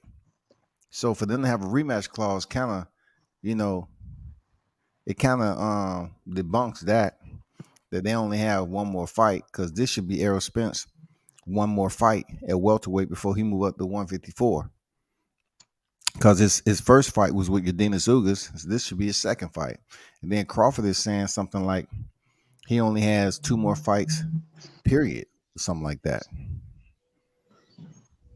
I think a fight of this magnitude, they're gonna have to have a rematch clause. Whether they what's the word I'm looking for? Whether they like George Cambosa did, whether they after the fight is over, whether they use it or not, it's up to them. But I think it's gonna definitely be a rematch clause in it. Hey, I got a couple things I want to say about it real quick. First off, I have a feeling social media is gonna tear through this contract word for word, letter for letter. We gonna know everything in this thing. We done help. We gonna say this was my phrase right here. I put this in. You know what I'm saying? But now the second thing I wanted to ask you guys, right, is I heard somebody saying that Boots was the mandatory for the IBF this week or something like that. So do you think that helped kind of push it along or no? Nah, it was gonna happen. The fight is gonna happen. It gotta happen. I don't think it was Boots being mandatory. I just think it is. Like I said, Bud wasn't budging. He wasn't trying to hit no 60-40 and this, that, and the third, and that's what it was. They was trying to get him to break. They was trying to get him to break. Like they was trying to get him basically to tell him what he's worth.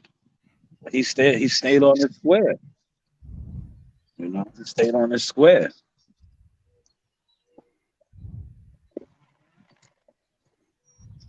But that's good for him, bro. You know what I mean? Because that's my thing, man. Is Steven Espinoza ain't gonna take no punch, so shit, he shouldn't be taking, a close to a percentage of like what the fighters and stuff is getting. Yeah. And you know I what mean, I'm telling and I you? hope y'all right, man. I apologize. I just want to say I hope y'all right in that this is actually the biggest fight in boxing. I would love that. I think it's the best fight, but the biggest, I'm gonna have to wait and see. But hey, Yo, man, I'm going through this contract as soon as it's out there. Hey, if they don't put one out, I'm making it up. I still say 2.5. yeah, they're gonna put, a gibberish contract is gonna come out. 7.5 minutes. Nigga, you crazy. Hey, my man L said we doing all this for 7.5 minutes of work, man. I'm like, man, Man, you think you, everybody would be mad.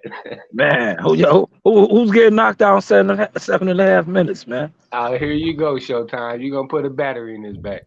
Who's getting knocked out in 7.5 minutes, man? It sure ain't Bud. He ain't out Ah, there talking trash. man, it is. That's all. I just wanted you to put it out there for the I'm just audience. letting you know. All right. Seven I just seven and want, a half minutes. I like that. The 7 yo, is good. listen. You know? Yo, that's still that's damn good because we got to remember in the Mike Tyson era and big heavyweight fights, some of them was only going 90 seconds. You know what I'm saying? Mm-hmm. So for seven Until and he a half start minutes, biting. Until he yo, start biting. yeah, for 7.5 minutes, that's damn good, man. You know? Hey, that's why I always had Hearns and Hagler as my #1 fight because I say, man, they didn't waste a second of them 90 Oh of them man, 9 minutes. nah, at all. That was man. That was a war. Yeah, how do y'all feel? Yeah, how do y'all feel about this though? Like, um, they trying to say like Bud skills is declining, and EJ's EJ skills is he's showing more of a skill set. How do y'all feel about that? You want me to let Combat go first? Go ahead, Combat. Okay. Hey, So man, I've talked to Earl Spence fans who have admitted to me, and it's surprising, bro, but they said that 3 years ago, Bud would have beat him. You know what I'm saying? And I'm like, oh, now y'all say that.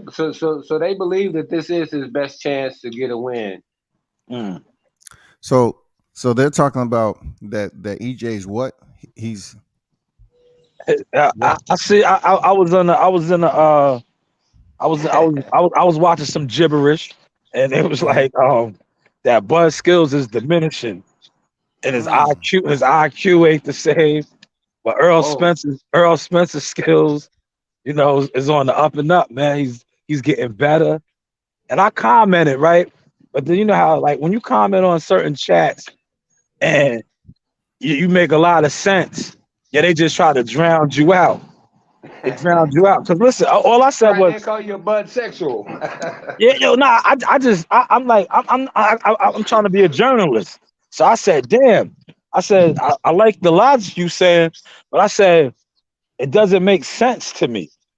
Cause I said for a guy's skills to be diminishing, but he done stopped every welterweight since he stepped in the welterweight division. And the other guy that you brought up, his moniker is man down. He hasn't man down nothing, let alone drop nothing. The last fighter he dropped was Sean Porter, and that was prior to his accident. Like, yeah, That he stopped Ugas, right? This is what I said. All this in the comments. I said he stopped Ugas off of the doctors. What the doctor said. He didn't drop Ugas. This is my take, bro. Like when your kid was growing up, man, they were still young, and you used to give them a pencil and a paper, and they used to scribble on that shit. And you say, Yeah, "Oh, okay, baby, that looks nice. Wow, good job on that." You kind of have to do that in the YTC because they love scribbling. I'm telling you, you gotta you hear the same shit over, you see the same scribble over and over. Oh wow, wow. You think it's gonna improve. That's great. That's great. You know what I'm saying? You have to let this shit go yeah. sometime and let them say the same stuff She's outside. because if you give them the same energy when they say the same thing all the time, they're gonna think that scribbling is somewhat of art now. They've mastered the art.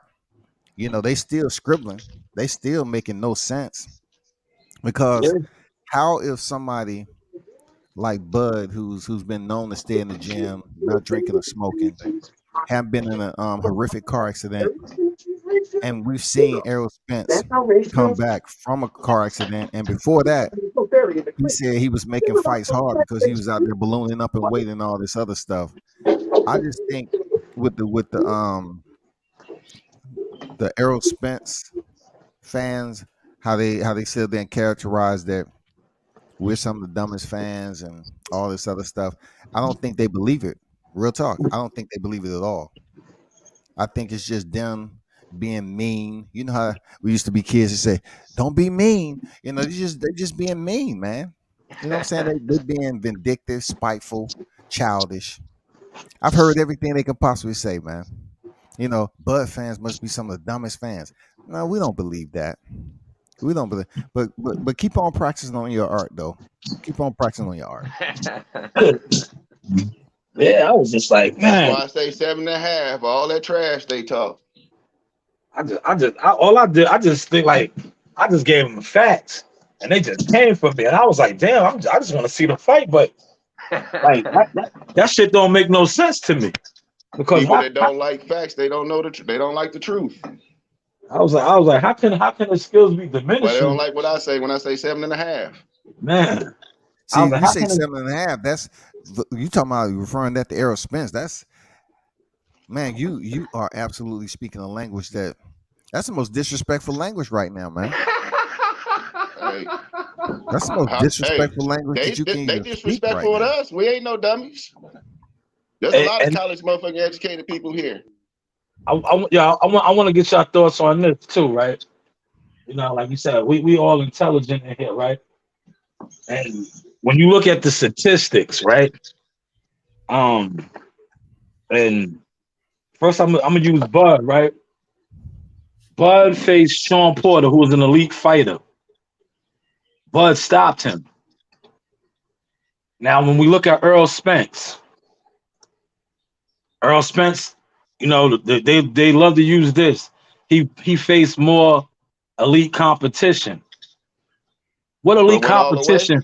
What yeah, exactly. What elite competition has he been in there with? Mikey Garcia, Danny Garcia, Sean Porter, and I listen. I throw Ugas in there. Let's say Ugas is elite too, even though you know it is what it is. Earl didn't stop none of them. Earl didn't And you stop think none of. and they think they gonna stop he gonna stop Bud.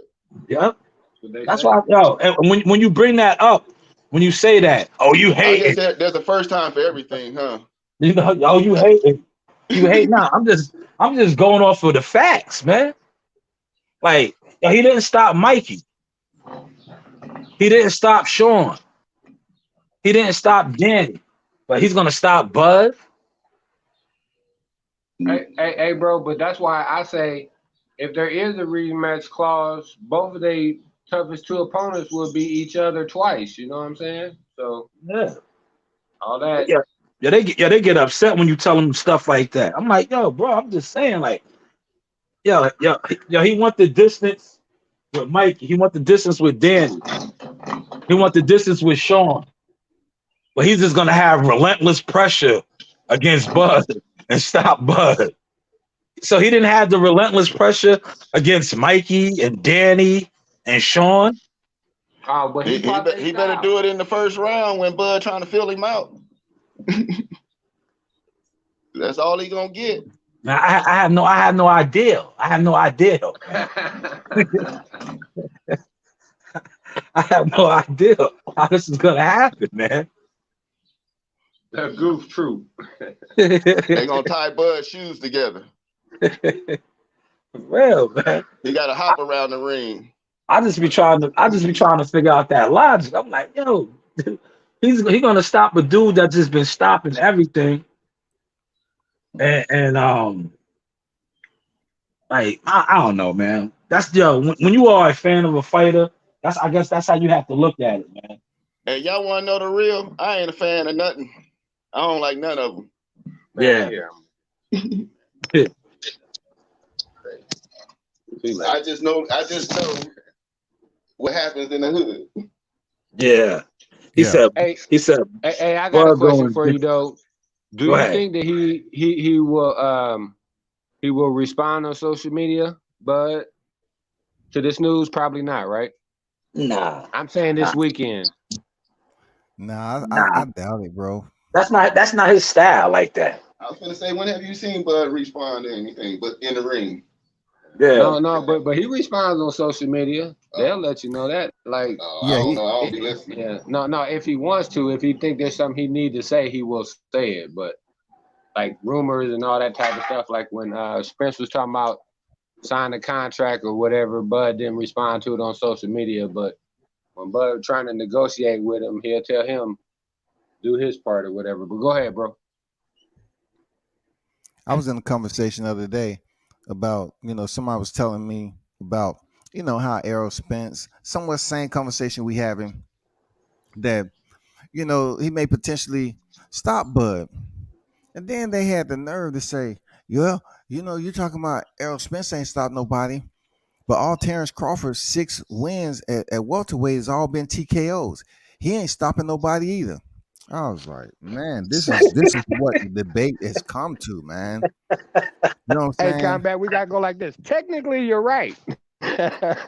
Exactly. Yeah. Hey, this is not for me to argue. Technically, you're correct. You just gotta let them talk the gibberish, man. That's what I said. Let the gibberish talk go, man. Like, what's the difference? Probably a combination. That's about it. But the referee is there to protect the fighter also. You know what I'm saying? All I'm saying is, did they go the distance? Did they go the distance? Did it go to the scorecards? Uh-oh. Did it go to the scorecard? Did they say Terrence? Did they say Terrence? They said Judge Alfred Hill scores it 117, 111 Crawford. Judge Porter, Posto.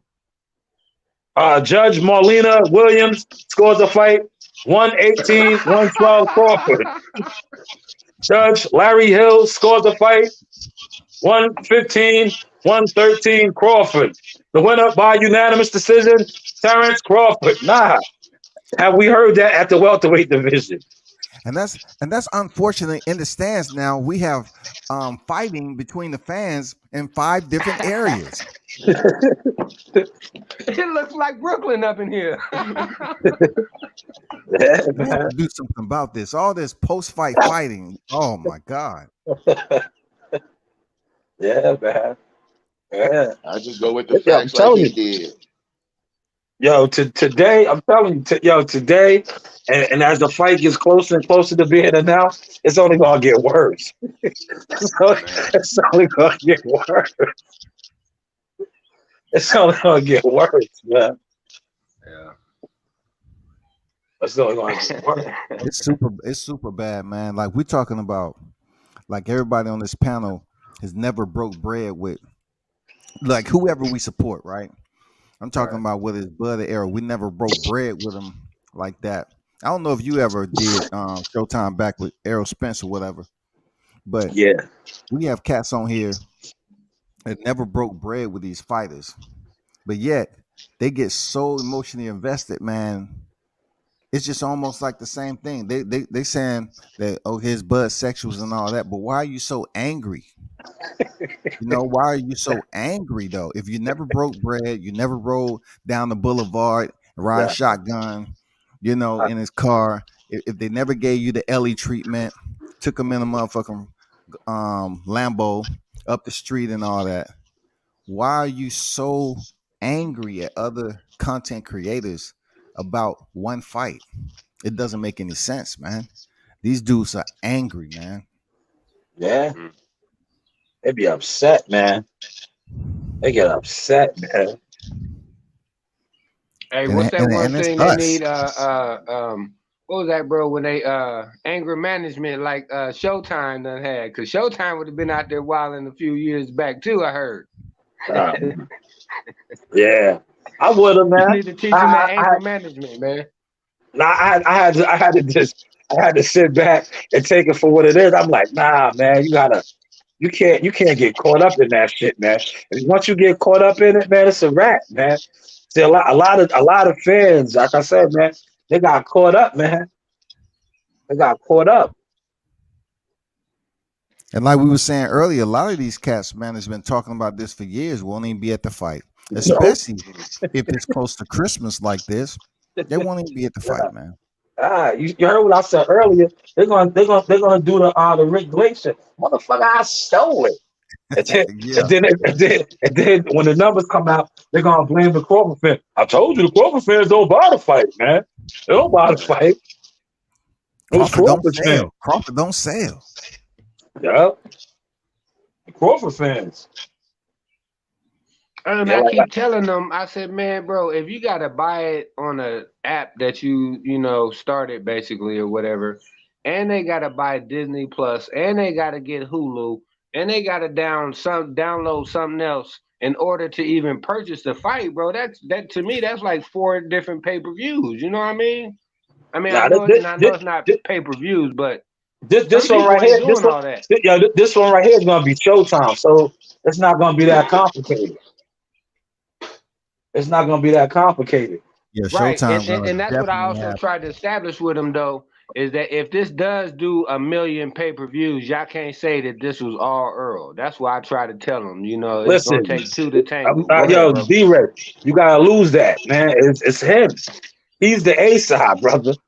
He did all the heavy lifting. So if they do 1 million pay-per-views, it's of course of Earl, man. All Uh, Earl. It's of course of him, man. He's I the A had no side. idea. Yeah, I had no idea. He's the A side. He's the A side. Hey, you got me sounding like Goofy over here. Gosh. Okay, so don't play with her. Don't play with her then. And let's not forget the fight's going to be in Vegas, so they'll still hand it all to Spence. They'll hand him all the credit. It's in Vegas. All the damn Texas fans came over to Vegas. You know, he did all the heavy lifting. He was the A side. You know what I'm saying? He's a more popular fighter. Yeah, we heard it all before, for real. Yeah. Hey man, and you know the only Heard it thing that all scares me They about gonna say that even when he lose. Go no, ahead, ain't no say it again. excuse. Ain't no excuse. Show us the truth and make no excuse. I was thinking like That's the this while thing. we up here talking about the fight, man. Maybe we should be trying to come up with an app when Errol take this L, man, that we can goddamn make some money off. You know, counseling motherfuckers. You know that used Yeah. to support Spence, man. Make an app Cause we that they know have to all the sign talking into. points, huh? Yeah, you know, some therapies, I an am app that there. provides therapy for these motherfuckers. Listen, when that happens, a lot of channels is going to shut down, man. A lot of channels is going to shut down, man. A lot of content creators, they're going to pack it in, and it's gonna be like the Titanic, man. The Titanic sank. You know Hey, how they hey, gonna hey, do. hey, I got a question for you guys, man, because I was thinking about y'all earlier this week, bro. Uh, my man, bro, he had and this is a little bit off the subject, man. So I mean, y'all can go back to that or whatever, you know, y'all do whatever y'all want to do. But I just was kind of curious, man, because my dude was he had 1,100 Filipino fans watching the channel, right? But we could not speak Filipino. I was Yeah, like, man, I need Showtime, I need Combat, I need somebody, you know what I'm saying? I don't know, you know, and I went over there and actually did was on a Filipino show a couple times too. This dude real cool, man. He remind me that he looked just like Pacquiao, but I ain't got the courage to tell him that yet. You know, I said, I know you look like a fighter. I'm not gonna tell you which one, but you look like a fighter. But and then, you know, I was able to talk to Rachel Donaire, you know, she came out, but I was just wondering, man, how do you guys like if y'all get the language barrier thing, how do you kind of like try to get somebody to help you? I know, Combat, I know you got some key words and phrases though, huh? I mean, I used to be pretty proficient at Tagala. You know, when I I was knew it. I overseas. knew it. I You know what I'm knew it. saying? I mean, but it's not actually a hard language to learn. I kind of learned it dating the Filipinos I did back in the day off the street Yeah. or whatever. So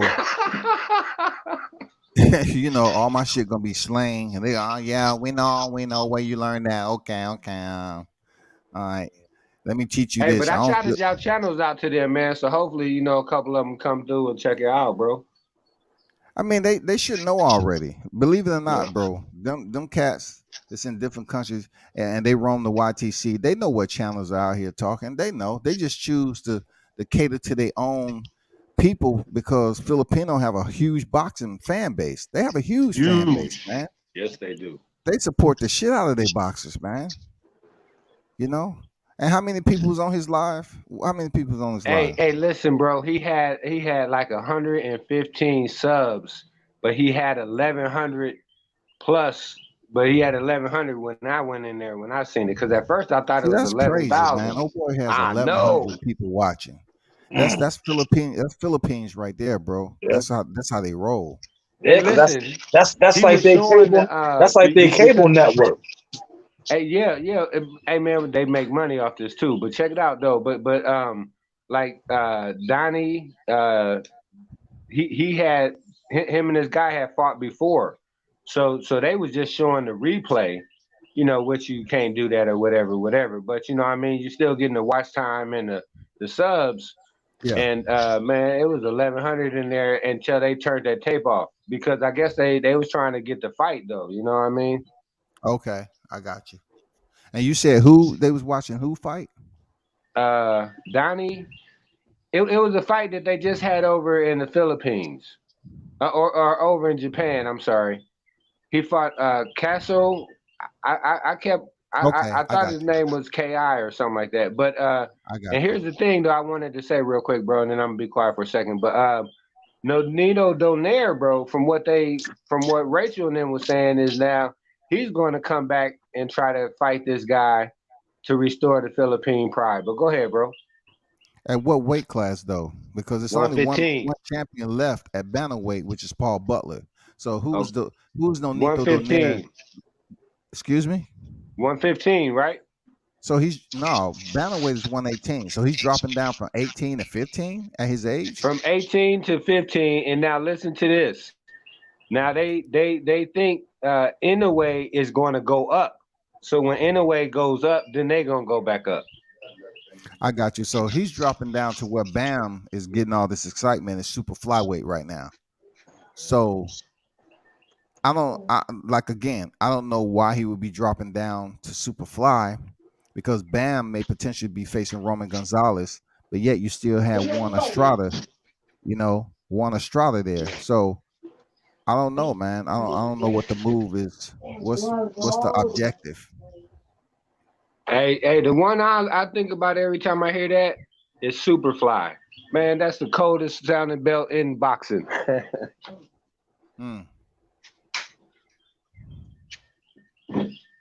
Okay, I Okay, mean, I Donaire is maybe like I only 40 thought what that was right funny. now? What's that? Donaire is like what right now? What age? He's up there, man. He's Yeah, up there, like right? late 30s. Right, Yeah, right. he's getting close to 40. So he's close to 40 years old. He want to drop back down and wait for Monster to fight Paul No, Butler. And so he yeah. fight Paul Butler, unify, move up and fight CBS. Then they're gonna move back up and get them straps that's all, that's laid out. I mean, I get it, bro. I mean, it's a cool move. You know what I'm saying? But is it gonna be more exciting now? Once Monster leave, you're a champion at bantamweight. Is it gonna be more exciting? And then with that said, I hope if he do move up, I hope Joshua Good Jr. returns back to the ring because I know he was title hunting for a minute. And Rashi Warren. Rashi Okay. Warren is in that division too. So he might try to run for another because he lost to Nordine Bali that time he fought for the vacant WBC.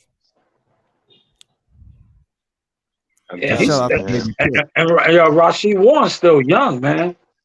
He's Yeah. not like you know what I'm saying. He's not at that age where it's like he's washed up. Yeah, And he hold can on, still get a and title. check this out now, Combat. I know I need your help on this one. Showtime. I'm gonna have you take the quiz with me, see if you fail it, right? But Combat, do you know that guy named Casaroyo or something like that? That's a Filipino Casemiro. fighter. Yeah, dude, that's him. Cause they asked me about him, right? And I thought they was because I don't know. I'm a casual. I try to tell them that, except for Bud. But um, I asked them if that was the guy who had just fought Bam, right? And they said yeah. So I was saying he was a Hall of Famer, whatever, right? With the 50 wins. But then they said that's somebody else. It sounds so embarrassing. So But definitely then they was it talking wasn't. about Casamoro But then they was talking about like the case thing that he had up, and Rachel came in and she said that she had cleared all that out because she found the girl, found her birthday, did all this, right? And then but then the Sona. What is Sona, bro? Because they saying that I guess he had a bad result with that. Who Casemiro had a bad result? Yes, sir. With Okay, the so John Sona or Casemiro fights at 118. Okay, he missed weight. He used to be the WBO champion. He missed weight, so he would have been in line to fight Monster. He missed weight. Then Paul Butler stepped in and got the belt. They're talking about Bam fighting Sur Rungvisai. Sur Rungvisai is the fighter that Bam just stopped. You know what I'm right. saying? The only guy that has 2 wins over Roman Gonzalez. So right now, you know, when it came down to the champions unifying, it was Juan Estrada, who's the franchise champion. He's a unified champion, but one of his belts is the franchise. And then you have Bam Rodriguez, who's once again stepping in to fight Roman Gonzalez, which the crazy part about this was Sur Rungvisai was next in line to fight Juan Estrada at the super flyweight before Juan Estrada decided to petition for the franchise belt. That's how Bam Rodriguez's door was open for him to come to, this stardom that he's experiencing right now, because he took the fight on last minute notice when Sur Rungvisai, who was going to fight for the vacant, should have been the vacant or whatever. Juan Estrada petitions for the franchise belt. Then Rungvisai doesn't get the opportunity. He catch COVID. Bam Rodriguez steps in and fight Juan Kudras Carlos, or whatever his name is, who had already defeated Rungvisai before. Bam goes in there and defeats Carlos. Then Bam steps back in for the WBC as a WBC champion, defends it, and defeats who? Rungvisai. Yeah. Now they're talking about, since Bam had ran the gauntlets, sort of, kind of, they're going to put him in there with Roman Gonzalez instead of having a trilogy with Juan Estrada. And Juan Estrada, I don't know what's going on with him. He's on the pound for pound list and all this other shit. Right. But now they're talking about putting Bam in there with Roman Gonzalez, Chocolatito, when Chocolatito don't have a belt. It's just a bit wild to me. Like, I don't know what's going on with the bantamweight and super flyweight situation. But to answer your question, Casemiro, he never was fighting down there at super flyweight recently. He missed weight at bantamweight. That's why he was stripped of his title. So you can imagine how that's not going in reverse. If he's missing weight, that means he should be moving up to super bantamweight. Right. But right now, Paul Butler may be in line to fight Monster. And then all the mix-up that's going on in super flyweight, Bam, if he get this shot with Chocolatito, they talking about he's going to move back down the fly. You know what I'm saying? He's going to do away with super fly and move back down the fly. I mean, it was a big situation with that, man. On this franchise belt and all this shit. That was a sauce breakdown with some hot grease on it, bro. I appreciate that, man. Yeah, I'm just like, I don't know who was confused about I'm Casemiro. confused. Okay, so you're basically saying though that Casero, I don't know his name. I apologize. I'm just trying to keep it moving though. But you're saying that he should just move up and wait to go to 22 then, kind of, right? Yeah, Casemiro missed weight at 18, so no way, no how he's dropping down to 115. Right. It's no way. Yeah. And I apologize. I wasn't trying to put him in no weight drop or switch. No, that was just Donaire that was talking about going down and then going up after in a way go up. But then the other thing she said was interesting because you brought the name up. Bam, she was saying that they probably would only fight him in a had to fight situation. You know what I mean? Anybody else that they fight before him. Bam and Donaire probably will not fight because Donaire just coming off a stoppage loss. There's no way he's getting a fight with Bam Rodriguez. I understand that, but I'm just saying that she was just Miss Rachel was just saying, as far as the relationship goes, because they've known him for such a long time, maybe Oh, 15 or. so he gonna But give him go the ahead, shot. bro. So you No, saying he gonna give him the shot? well, I mean, maybe for the bag one time, but only for the big bag. I got you. I got you. I got you. I mean, if they have those type of relationships down there, the lighter weight class is cool on them. But ain't too many people doing that shit at these other weight classes. They're not sending invitations. Hey man, we used to Hey, rock out together growing up, man. I'm just gonna allow you to step in here. You know what I'm saying? I'm gonna do my Floyd Mayweather, Andre Berto.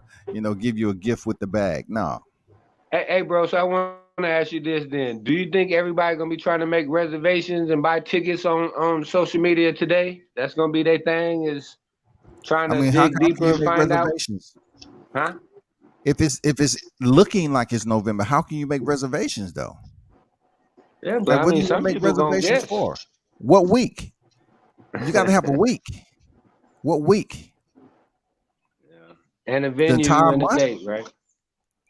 Yeah, I'm like the entire month. You gonna make Yeah. reservation for the entire month? Yeah. Hey, Combat, but I do want to give you some credit on this right here, right? Because I think, man, that you pushed that July 4th deadline so hard on them, bro, that you made them get to that table and make some calls and sign some papers, man. So No, congratulations on I that, can't bro. take no credit for that. No, Hell no, no, hey, bro. hey, hey, look, I know you didn't say nothing about it. I'm just saying that I feel Yeah. that the work that y'all have done, man, has really, whether somebody heard it and somebody made some moves, you know what I'm saying? Now, I'm not saying that they made the moves because of what, this video or that, or, I'm not saying that, but I'm just saying you didn't just say one time, okay, we're going to check on July 4th and see what's going on. You know what I mean? You let them up for at least 10 days, like, hey, we're going to find out on the 4th. But after the 4th, it's on. And I'm just saying, like, look, 10 days after the 4th, bro, my man Showtime said we on the 2-yard line. Now we just hoping that we don't get the interception to lose the Super Bowl. But go ahead, bro. Yeah, you right about that.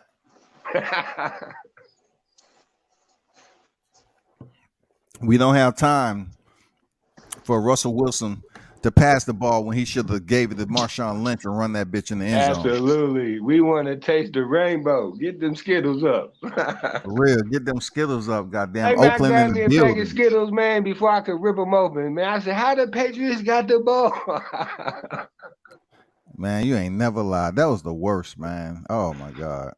Man, yeah. At least That's what, Marshawn was able to get one Super Bowl chip though yeah. before he got Oh, out the yeah. game.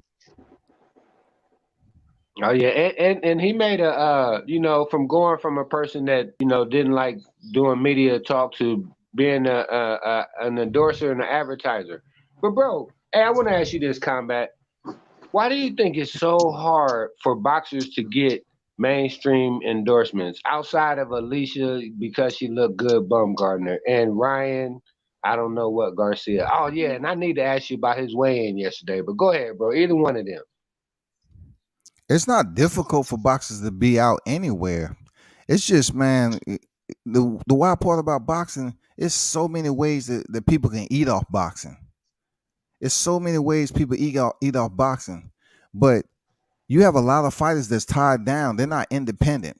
Just because you're not signed to a promoter don't mean you're independent. It's a lot of fighters that's locked into managers, right? So if they want to try to get their manager to go out here and get these deals for them or whatever, first of all, you have to be a name. You have to be something to be on TV or something. You have to be something. Most of the guys who are something, they are attached to a promoter. So when you attach to a promoter, now you have more than two people that's going to eat off you if you go up there and get this shit like a TV commercial or something. You have your manager. Let's just say you have your promoter. You have more people that's going to eat off you. Now, when you just have a manager, it's going to be tough for a manager because these managers don't truly know people that's on the high level in the industry of Hollywood to get you these commercials. You know what I'm saying? Just think about it. Ryan Garcia is in Hollywood right now. He just finished filming a movie, a documentary on boxing. So Mm. he has network with some of these people over in Hollywood. So that kind of catapulted him to do a commercial with Damian Lillard. He has to connect. He's in the network. He's able to do that. With boxers, they tied into a manager. You just think about a manager in boxing. Do that necessarily say they attach to Hollywood? They know Hollywood contacts? No. No, sir. So if you take the Crawfords and Spence, they can most definitely be on TV. But are they sellable? Are they presentable to the public? Not so much. Like really, not so much. They don't have the personality. You know what I'm saying? I'm They not don't saying have it the can't be fan done. base. Hey, Combat, listen up, bro. They don't have the fan base. We ain't going to the store to buy the product. We gonna stream the product, right? Yeah, I mean, you gotta build. Look, that can actually build a fan base if you allow them opportunity just for the moment. Like if you put them on a commercial or you put them on a cereal box, you never know what it may be. But boxing don't promote their fighters like that on commercials. The only thing when people see boxers is when a fight's about to happen and the promo's hot. That's it. You know? And it's unfortunate too that we don't see more fighters out here on cereal boxes, commercials, on reality shows, movies. Look at Victor Ortiz. Perfect example. Look at Victor Ortiz. He's not the most exciting finisher. He took some L's the worst way, but he was on Expendables. How did that happen? He's not that crazy name. How did that happen? Because he probably knew some people in Hollywood. He went in audition and whatever. He's a fighter, and he got the job. But Victor Ortiz in a movie like Expendables, come on, man, it can happen, bro. But you got to have a look, and you got to have a mouthpiece. You got to, it doesn't necessarily have to be you got to have a huge fan base because we all know Victor Ortiz did not have a huge fan base. Right. But Look at somebody Ronda liked Rousey. him enough. Yeah, somebody liked them enough. It's a connect. It's a connect, man. Look at Randy Couture. Look at Ronda Rousey. It's been more MMA fighters on movies than boxers. What are they doing different over there in mixed martial arts than boxers? You know what I'm saying? Because you're getting more and more. Rampage Jackson was on the movie. You have mixed martial artists on movies, bro. And we're talking about movies that's not combat sport centric. Right. Like, perfect example. Antonio Tarver. What movie was he on? Creed. Yes. Boxers, for some reason, most of the times you see them, they own boxing centric movies. How often does boxing movies come out? Not often. Right. That's true. Roy Yeah, bro. Jones. And that's where I was thinking that Jihad might, I want him to get a shot, man, with a reality show or something like that. But go ahead, bro. I was telling people the other day that, Jahai has the personality to be in front of the camera sometime in the future. He just has to have the connect for people to put him in a position to make his debut. Not in the ring, but on the silver screen. Right. So he has to continue to build up his fan base. He has the personality for it. He has the looks for it.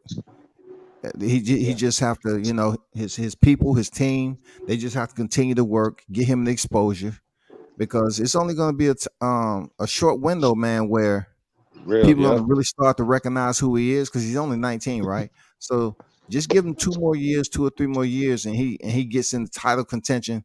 I'm telling you, man, he of all these people, he would be perfect to take that next step up to cameo appearances and commercials and shit like that. Absolutely.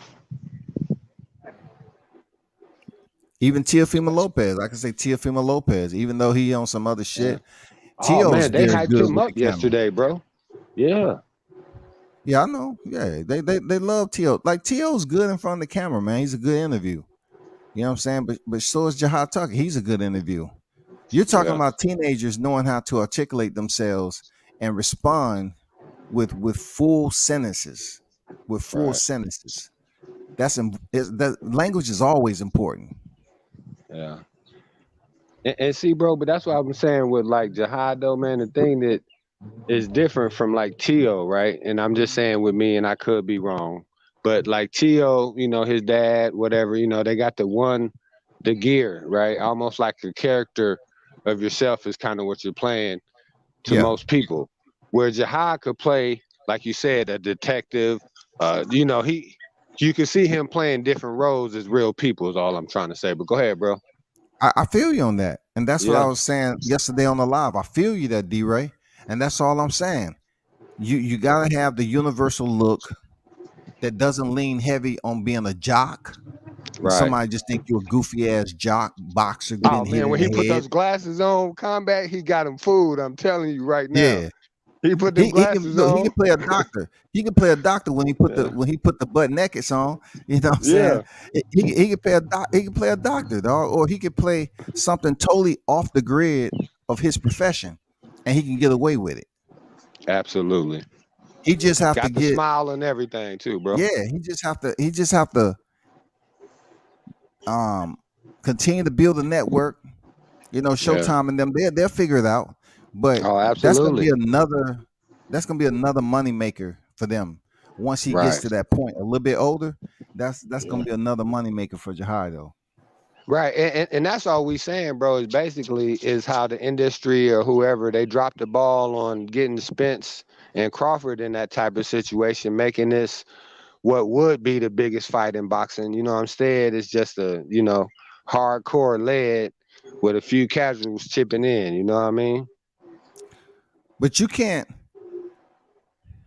I disagree, Martin King. Wilder's Uh oh. personality is hot garbage. I disagree with that totally. I disagree. Because He didn't know Deontay who he Wilder came a was. long ways, man. He came a long ways from the way he Yeah. used to be in front of the camera to now. But Hey, I want to say this real quick, bro, because I don't think I ever like really said it before, but I love Wilder in front of the camera, bro. I mean, because he is authentic, and I think that he should also be able to take advantage of Hollywood and endorsement deals. But go ahead, bro. he has, man. From my understanding, Yeah. he has been in that behind the camera. He had the reality show with Telly, and also he was in from my understanding, I thought he was supposed to do something with the A team. I grew up off the A team. You know what I'm Yeah. saying? And he's supposed to did something with that. I never seen it come out or it did come out and I ain't see it. You know what I'm saying? But he's been there. But once again, that just goes to show you like the way Deontay Wilder used to monologue in front of the camera, he's came a long ways. He's very good now with speaking in front of the camera and all that. But the cats, the younger cats today that's naturally gifted to be able to carry on a conversation, they're gonna get the phone calls. Watch what I tell you. I mean, you right about the universal look. Like put on his glasses, he can be a attorney, or he can be um a freaking doctor, or Right. he can be law enforcement. He can be anything because his looks A don't weigh college heavy on student. one side. You know what I'm saying, bro? Yeah, that's probably some Showtime got cooking anyway. He just not letting us smell the sauce. Yeah. Hey, we can smell it. He Hey, just ain't because I telling got us look, what he's cooking though. I got to salute Shalom, right? Shalom, man, I'm telling you, dog, he's that dude that Absolutely. you tell him shit once, and he come up with 5 other ways to do it. He was sitting. I was on live, and I'm up there looking at the weigh-ins. All along, he's at the weigh-ins, right? So I'm not even like I'm not. I'm like I'm not tripping because he understands why he didn't let it out the bag. He gets it why he didn't let it out the bag. That he was the Jake, not the weigh-ins, the Jake Paul and Hasim Roxy. I would have I, did it I for five understand. I dollars. understand why he didn't let it out. But the fact that he was incognito and he was up there doing his shit, that proves that he listened to shit once, and you don't have to continue to tell him over and over again as to why you told him in the first place. You know what I'm saying? He understands why that's the case, and that's how you do it. Exactly, bro.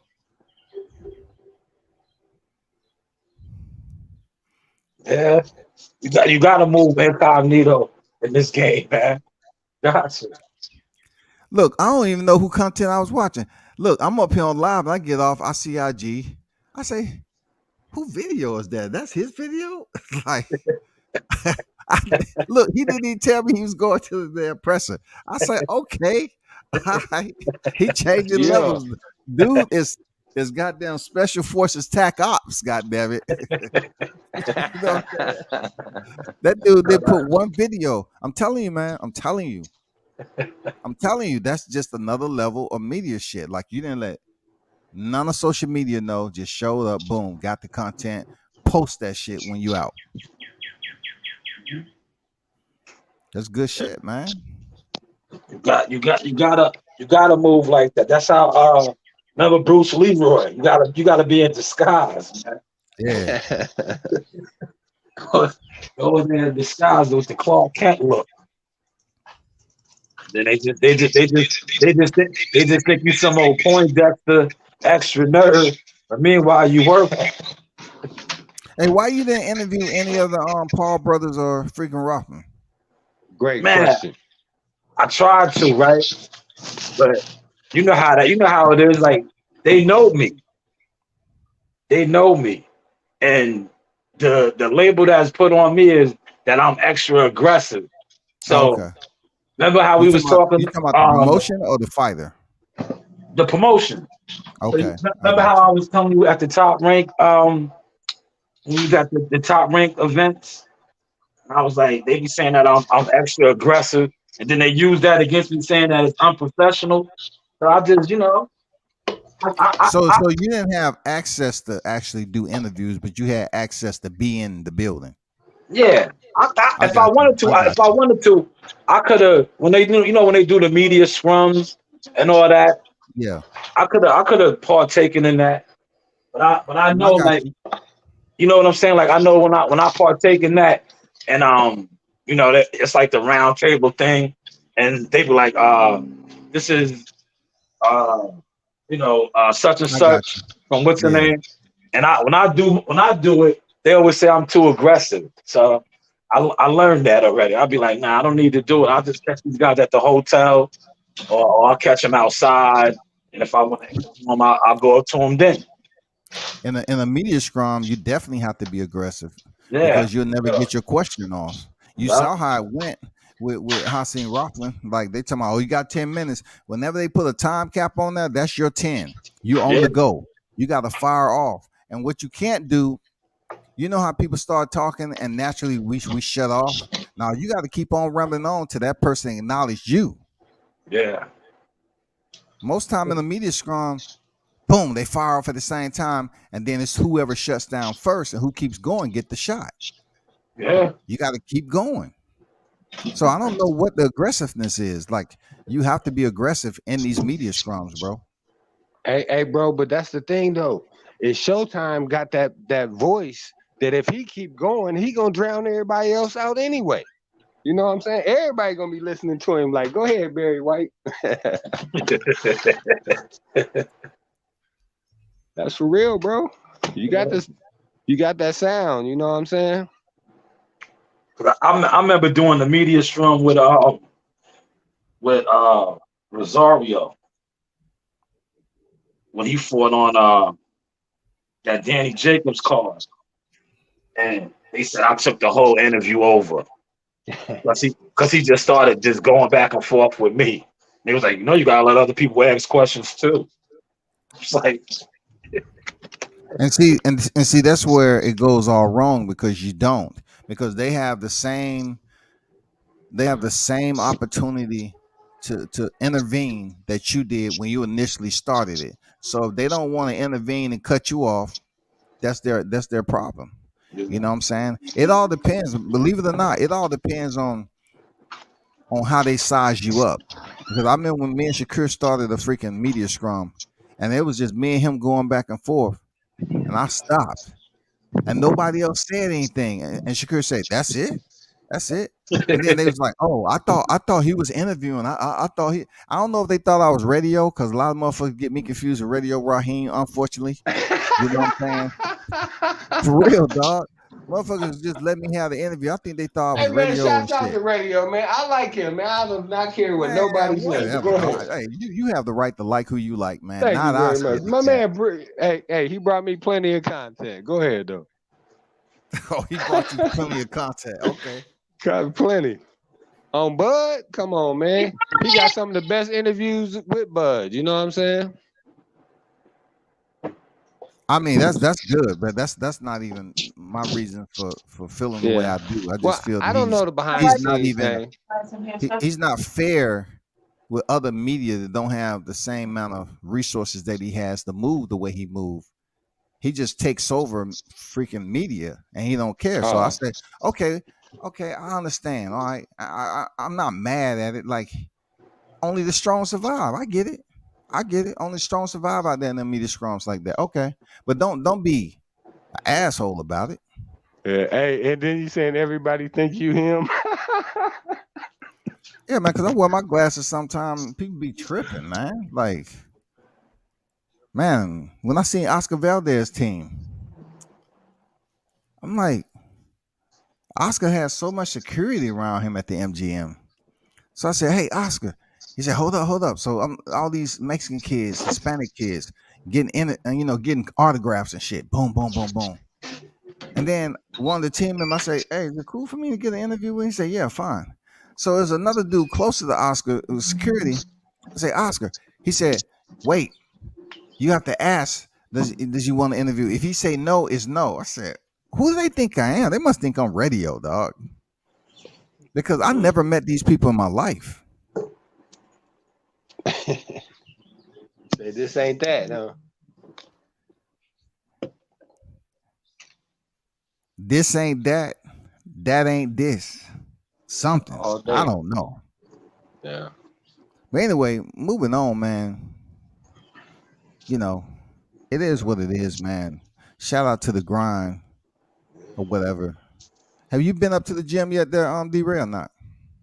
No, man, bro. Hey, I could have went last week, bro, when they were sparring with when they had Mo Hooker in town. Oh, and why didn't you attend? Man, cause I ain't combat, man. I ain't got the if I had to Oh, you just can't walk up there like that? You don't have no No, I contacts? can, bro, but I mean if I'm walking up in there, man, I really want to document the experience too, though. You know what I'm saying? Okay. That's gonna be part of it, though, Yeah, you just But gotta yeah, go. man, I do need to go though, bro. But You just gotta go, man. Hey, D-Ray, I need for you to do me a favor, man. yes, sir. A $50 favor, bro.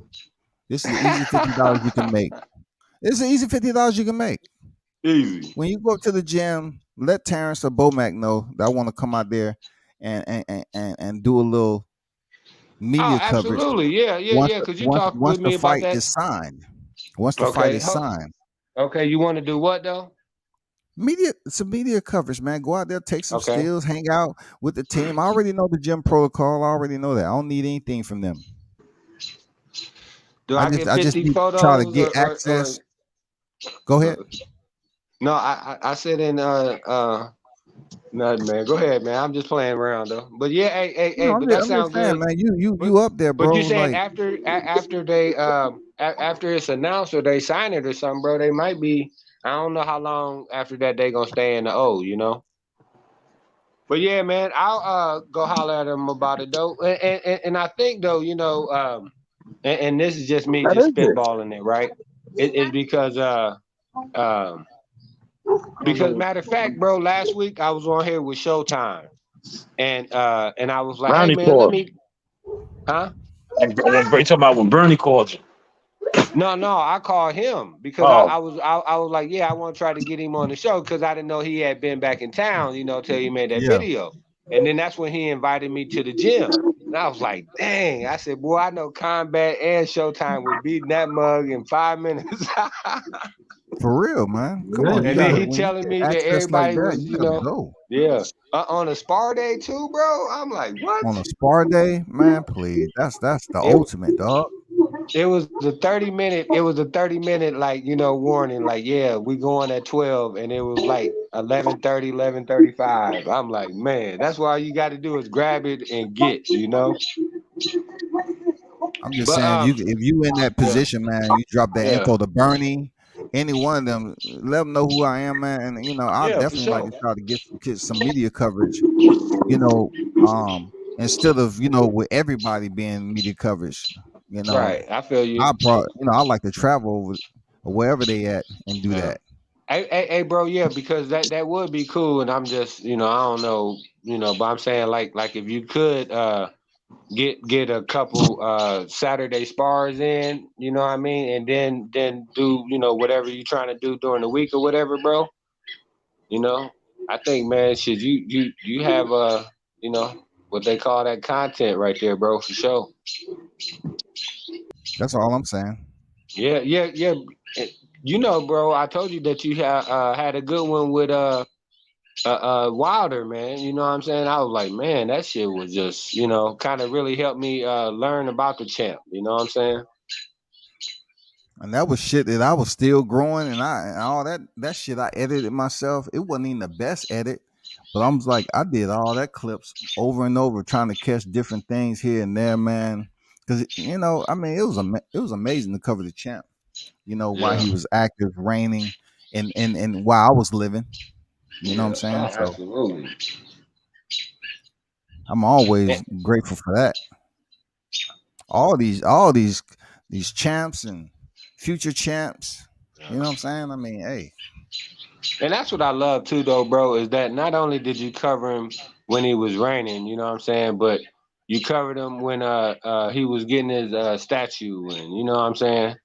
Yeah. That's real stuff, you know what I'm saying? It's easy for them to be motivated to come watch you when you the baddest man on the planet, you know what I mean? But when they think that they, lessen you Take a than that, L. you know what I mean? Yeah, yeah, yeah. Then they like, oh yeah, I'd rather go, do this or that or the other thing. But you was still there, bro. You know what I mean? So I appreciate that, man, because you documented the history of him. You know what I mean? Man, bro, you got all the makings of a movie, man. Just like Showtime gonna have with Jihad. You know what I'm saying? Mm-hmm. Yep. That's what it's about, man. Document, collect your content, put it in the archives, build it, continue to build the archives, and then when they get to that point, ESPN might ask, "Hey, do you have any footage that we may not have?" And then that may even change the game a little bit. They may, pay for the content. Oh, That's they're a gonna whole have nother to, I think, situation man. there. Yeah. You know what I'm saying? They And, might it, ask to pay for the content. and that's funny that you say that, bro, because before that fight yesterday, they showed that they was doing something on Jeter, and they went back, and showing him from when, he was a little skinny kid. Nobody was paying attention to him, Hmm. but somebody seen, hey, man, this dude could be something. You know what I'm saying? Yep, that's what it's about, man. That's what it's about, man. I just wish, military wise, I would have had the equipment and had the time to be able to film some of those MMA and those kickboxing Grand Prix that I was Yeah, attending overseas because it was legendary shit. It was yeah, legendary, but like everything, you just can't take shit in there like that unless you part of production. They don't play that in Japan, and right. They're gonna it be it like, just who would is have been he? crazy. Yeah, they don't play that. So next thing you Um, know, they kicking your camera out your hand, huh? yeah, damn near. You know what I'm saying? They confiscate your shit. No, that's a $3,000 camera. We don't care. We told you not to bring it in here. Get out. Get out. So you're like, okay. Right. But see, bro, that's where I knew that, because some of them guys, man, they was asking me questions about that, you know, um, the Filipino guys, that came onto the show because my man Skywalker had let them on, and I was like, The only thing my man could say is he was drinking a 40 ounce of Cobra and smoking on the Marlboro. I was like, bro, Who? the dude from the Philippines that because Skywalker had dropped a link for him, so they He a came on. Filipino or Yeah, what? yeah. But he went around and he was showing us like his leather and goat skin material. You know what I mean, lamb skin, and so what I did was, Showtime still up here. But what I did was I said, hey man, shout out your Instagram, IG, and Facebook or Twitter or whatever. I hope that he could understand that. Mm-hmm. A lot of them Filipinos understand English and they can speak Yeah, English. They just choose to hold that, in secret sometime, just so people, it happens a lot, man. A lot of Japanese, Filipinos, Thai, Korean, a lot of them, they learn English at an early age. You know what I'm but that's saying? where you got them at though, bro. They don't be knowing that you be knowing something enough. You know what I'm saying? I mean, I was in those streets over there, man. I dated Filipino woman, learned Tagalog. You know what I'm saying? Enough to get me around in the street, learn Japanese. At one Yeah, time, it was really good for me. You know what I'm saying? yeah. You was a man, bro. Agnang paglang mo. I like to try to Hey man, you need to go over there one day this week, bro. During the day, the guy name is J Man. Maybe Grayhead or something like that. But anyway, uh, he do a show like during the daytime. But hey man, my man looked like Pacquiao to me though, bro. I be wanting to tell him that. for real. Yeah, man. I think he don't look exactly like Pacquiao, but if I took a picture with him, some casuals would think that was Pacquiao. I know that. Okay. Does he box? No, man, he actually said that he only been like following the sport of boxing for like not even a year. So I say, hey man, give me your top five heavyweights. I think because he was ranking the guys, right? And He gave you so he Manny gave me. Pacquiao 5 times.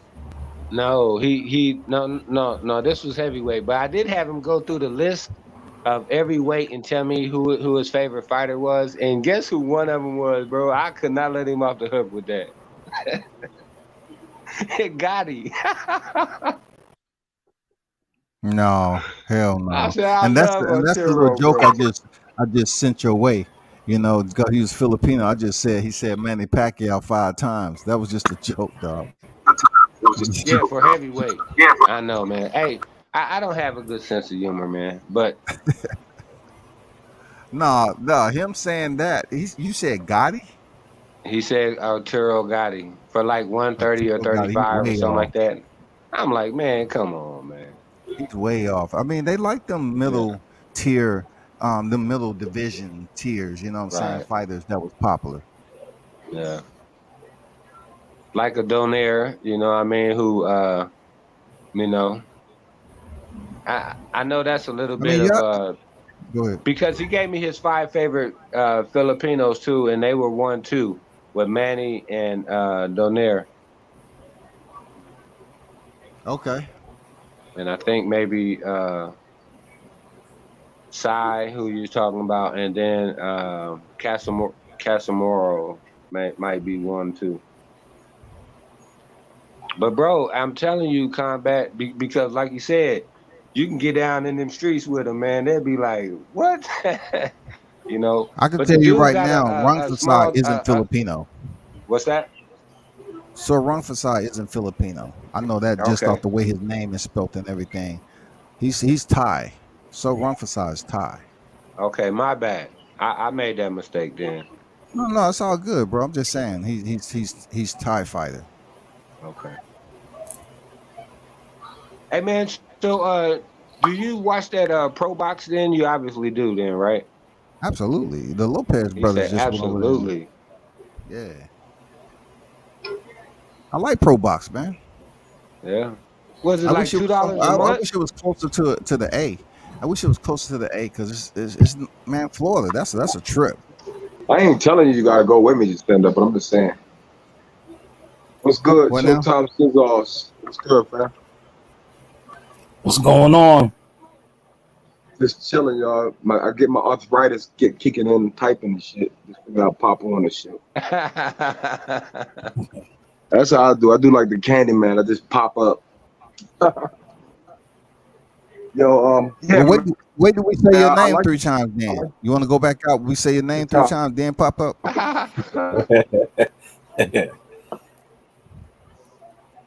What's good, bro? Ronald Finkley.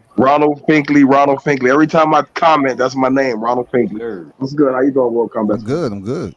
What's going on, Ron? What you want to talk about? You got the floor, Ron. It's your floor. That's what's up. Well, you know what I'm saying? I'm just kind of interested in the shit, bro. And which fight? Yeah, the East Coast fight, the Robson Conceição versus Shakur Stevenson. Oh, that's September 26th, Newark, Prudential Center. Yeah, I definitely want to hit that one up. That's a barn burner right there, bro. Yeah, I think that's a Friday night too, if I'm not mistaken. Cool, you know. Yeah, that's what I'm banking on that. But yeah, I was listening to the conversation. Hey man, I'm just in the chat, but I was like, okay, let me just pop up, make sure my StreamYard work. You know what I mean? Yeah, cool. Boxing been slow, but I like the conversation. You know what I mean? I like hearing the different talking points of, you know, like the smaller weight classes. You know what I mean? Like, I feel like those guys can fluctuate. You know what I mean? Like, I don't really care about them guys too much. Fluctuate. Fuck it, y'all are small. You know what I mean? Yeah, the smaller weight divisions, right? You know, a lot of the casuals don't really be on the smaller weight divisions because they don't really get that much, you know, push or coverage. But you know, it'd be some exciting fights with those little guys. They throw a lot more punches. You know, they get busy, man. You know, they might, a lot of them might not have as much power, but their skill set and you know the punches, the punch output, be up there. For sure. Like that Estrada fight. Yeah, they picking Gonzalez because they know Estrada would be a problem for Bam. But that's a good fight still because Gonzalez throw them hands. But I don't know. That kid Bam got those angles, man.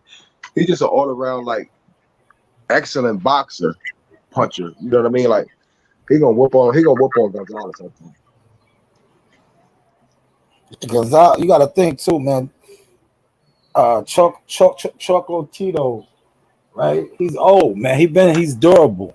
He been in a lot of wars, a lot of wear and tear. Bam is young, fresh. You know, he's the pride lion right now. You know, Chocolatito not taking nothing from him. He ran the pride land, you know, for many years. For sure, man. You know what? Speaking on that, like I look at it like this. Bam shouldn't be fighter of the year. I don't think that should have went to him. I just feel like he didn't do that fucking much. He only got one belt, right? A bantamweight belt, right? Yeah. I think they just reached with that. You got to think. Look how he got it though. He took a fight on short notice, and he won up in weight. Oh yeah, good point. Yeah, good point. You know, he won up in weight. It wasn't like he was in his weight class. He went outside his element and did it. So that's an incredible feat in itself right there. But I do see where you're coming from with Charlo. You know, you got a strong argument. You know, he made history. You know, undisputed. I think it's his personality that hold him back. Jamel Charlo. Yeah, that's how the industry is, man. Like if you make enemies in this industry, you know, they hold grudges and you know you get put on different lists. But I think that's just karma. You know, it's karma because if you know how they roll, they do the same thing, and now it's just coming back on them. For sure, for sure, for sure. You gotta embrace your Mr. T. If you're gonna be Mr. T, stick with it. But I'd rather see him like now that he got them all, he should be trying to go on all the talk shows. You know what I mean? Because Jamel Charlo is a seller on some real shit, but he just gotta break a little bit of that stigma about him. You know what I mean? But I don't think that'll ever change. Jamel Charlo raw and uncut. Yeah, you know it is too. Me personally, this is my personal take on it. I think like a lot of those guys, they should have hired PR people earlier. People that, taught them how to articulate better, Yes, sir. and conduct themselves around media and just, carry it professionally. But, at the end of the day, they're fighters, man. And a fighter's a fighter. That's their mind state. You know what I'm saying? It's their attack. And that's all it is with Charlo. That's all he knows how to do is attack. You know what I'm saying? Yeah, That's part of his personality, man. They straight poor. Like I grew up with Lavanda Johnson. I grew up with John Brown from Atlantic City. I'm real Atlantic City. That nigga BFTB, I don't know where the fuck he from, but he ain't from Jersey. But the point is, like I knew boxers personally, and they didn't have personality. They were straight hood. You know what I mean? Yeah. Rest in peace to Lavanda Johnson. But that was my boy, bro. Lavanda Johnson died in the ring. That's all they know. Like I talked about this before. Like when you take a lot of blows, man, you know what I'm saying? You killing brain cells, man. And they go through wars. They go through wars in the trenches, and sparring, just getting ready for a fight, man. That's why I wasn't mad at that Crawford versus Porter stoppage. I thought that it was like a minute and a half left in that fight. He was gonna murk that dude, bro. Oh yeah, he would have got hurt, man. His father knew what he was doing. He did the right thing, man. Yeah. Then you got God forbid his father let him go out there and go out on the shield, and it didn't turn out that way. Like he got really damaged. You got to live with that, man. Yeah, for sure. And that's what I understand about people. Like that's what I understand about the big channels. Like, how you gonna sit there and call yourself authentic journalist when you can't even call it fair? You know what I mean? That motherfucker was getting ready to die, bro. The way I looked at it, he would have got real hurt, man. He would have got real hurt bad. All you gotta do, you see how Crawford, man, when he took out Cal Brook, man, the ref saved him because it was going to get bad for him, man. He knocked that dude so senseless. Yeah, he was defenseless. He didn't even know what was going on. Exactly. He was out on his feet. I think Brook was out on his feet. It looked like a little bit. Yeah, man. He didn't know what was going on, man. He would have got killed, man. Like when you're a defenseless and a gladiator sport like that, man, you could die, man. Yep. You could. I almost cracked my egg one time. I was working in this boat dealership, right? Yeah. And I went by a boat anchor. I was sweeping underneath a boat anchor. That shit, like I felt like my egg was about to crack. So I can't even imagine getting hit by a boxer, yo. That shit is real. Like when you fucking get your bell ding, that's a wrap. Yeah, especially with 10-ounce gloves and 8-ounce gloves, man. Yeah. That shit is no joke. No headgear. You see, man, when you be in the gym, you see dudes get rattled with headgears on. I've been in the gym and seeing guys get hit with 16-ounce gloves and headgears on and get put to sleep snoring. Like literally snoring. Damn. Like snoring. Like, they was just functioning, fighting, moving around, and took a shot with a headgear and 16-ounce gloves on and be laid out unconscious, snoring like oh my, boxing is different, man. Yeah, my son, he be boxing wild, yo. That little kid, man, he be wild to me. He remind me of Wilder. The way he fight, yo. He's 19, but he a beast. Yeah. They got a couple gyms around here and shit. He into basketball though, mainly. Yeah, that's cool too. Yeah, boxing ain't for everybody, man. It takes a special type of person to want to get hit up in their head and their body beat on and all that. for a living. For sure, man. I'm gonna sit back, yo, and chill. You gonna be on much longer? Yeah, a little while, probably about another 20 minutes. I'm All about right, to, one. probably wrap it up because I'm looking at the time. We've been kicking it for 3 hours. Yeah, you've been cooking. I've been cooking, bro. I've been listening the whole time, yo.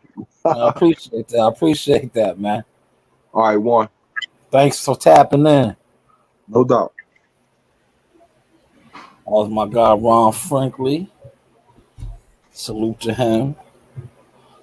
You know. Absolutely. Yeah.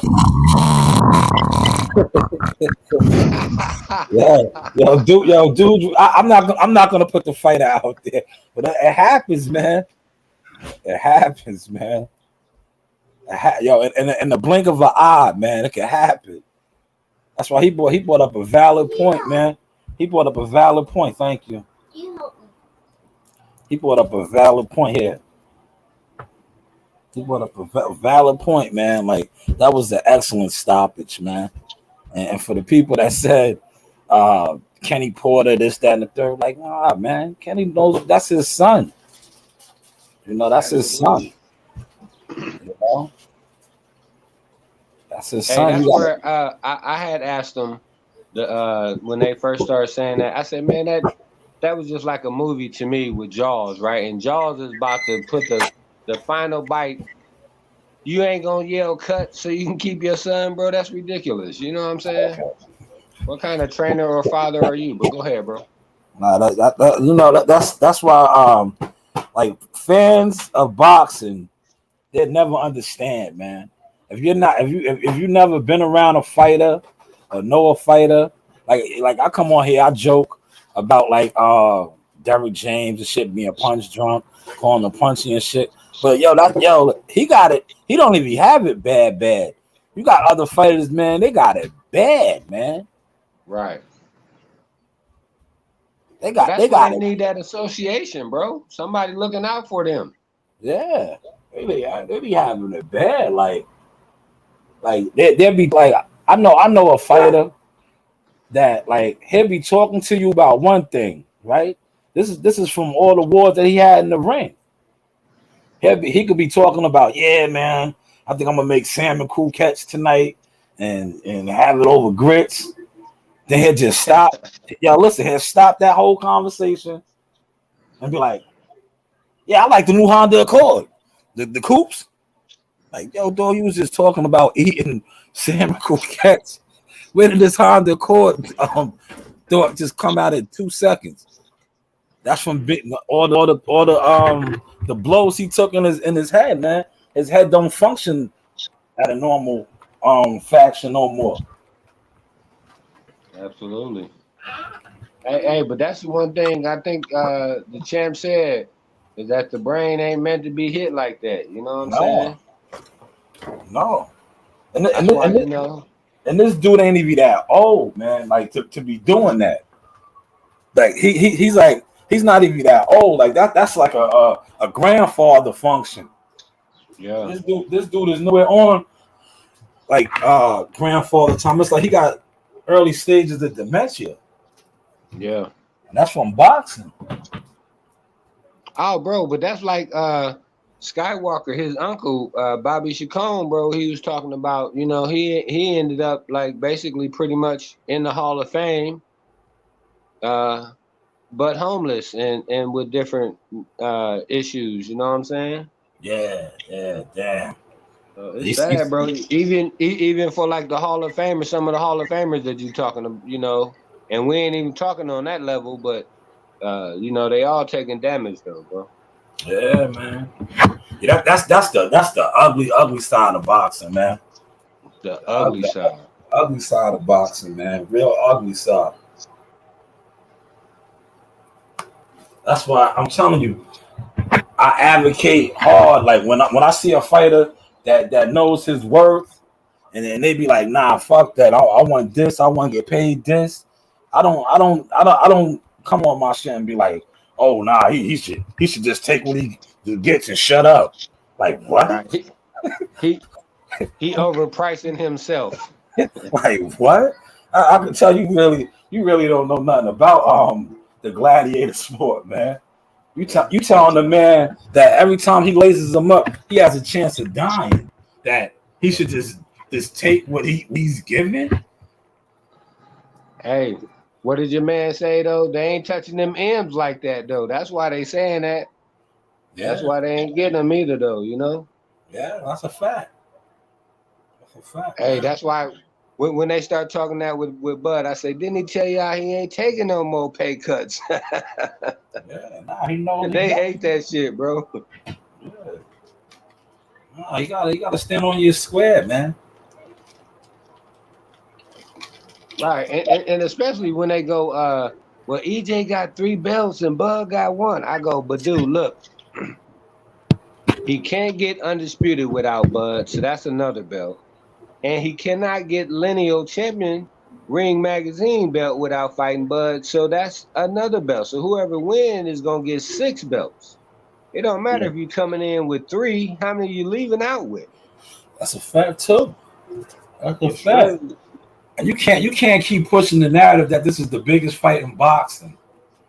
The biggest fight in boxing, and expect fighters not to want big money. Where do they do that at, man? Where do they do that at, man? That's like me getting an independent contract for a job, and they like, yo, this is the biggest construction job in the world, but I asked for small money for the contract. But you just told me this is the biggest construction contract, but I'm supposed to take small money? Right. The logic doesn't make sense, man.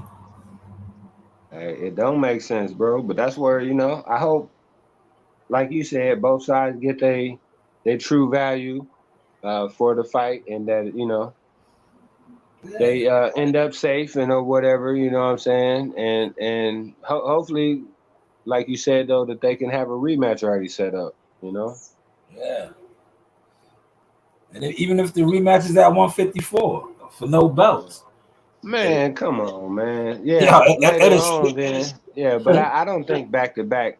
I mean, I like Bud at 47 better than I do at 54, but I understand him going after Charlo if Charlo's undisputed, trying to be a 3-weight undisputed champion. That makes sense to me. But going up there to, just rematch EJ, I don't know about that, bro. I mean, but it's up to him. It's his career. It's him, But to me, bro, I'm like, man, and see, and I know that's the thing too. The sanctioning fees of the bodies of the organization be taxing. You know what I'm saying? But that's where you gotta up your money. Like if you know that they taking 3% out the back end, then that's when you make them put that 3% in the front end. Like, okay, I'm getting this, but y'all also gonna take care of whatever fees I'm gonna be, the money that I'm gonna be losing for this, that, and the other thing. Y'all paying for that too, bro.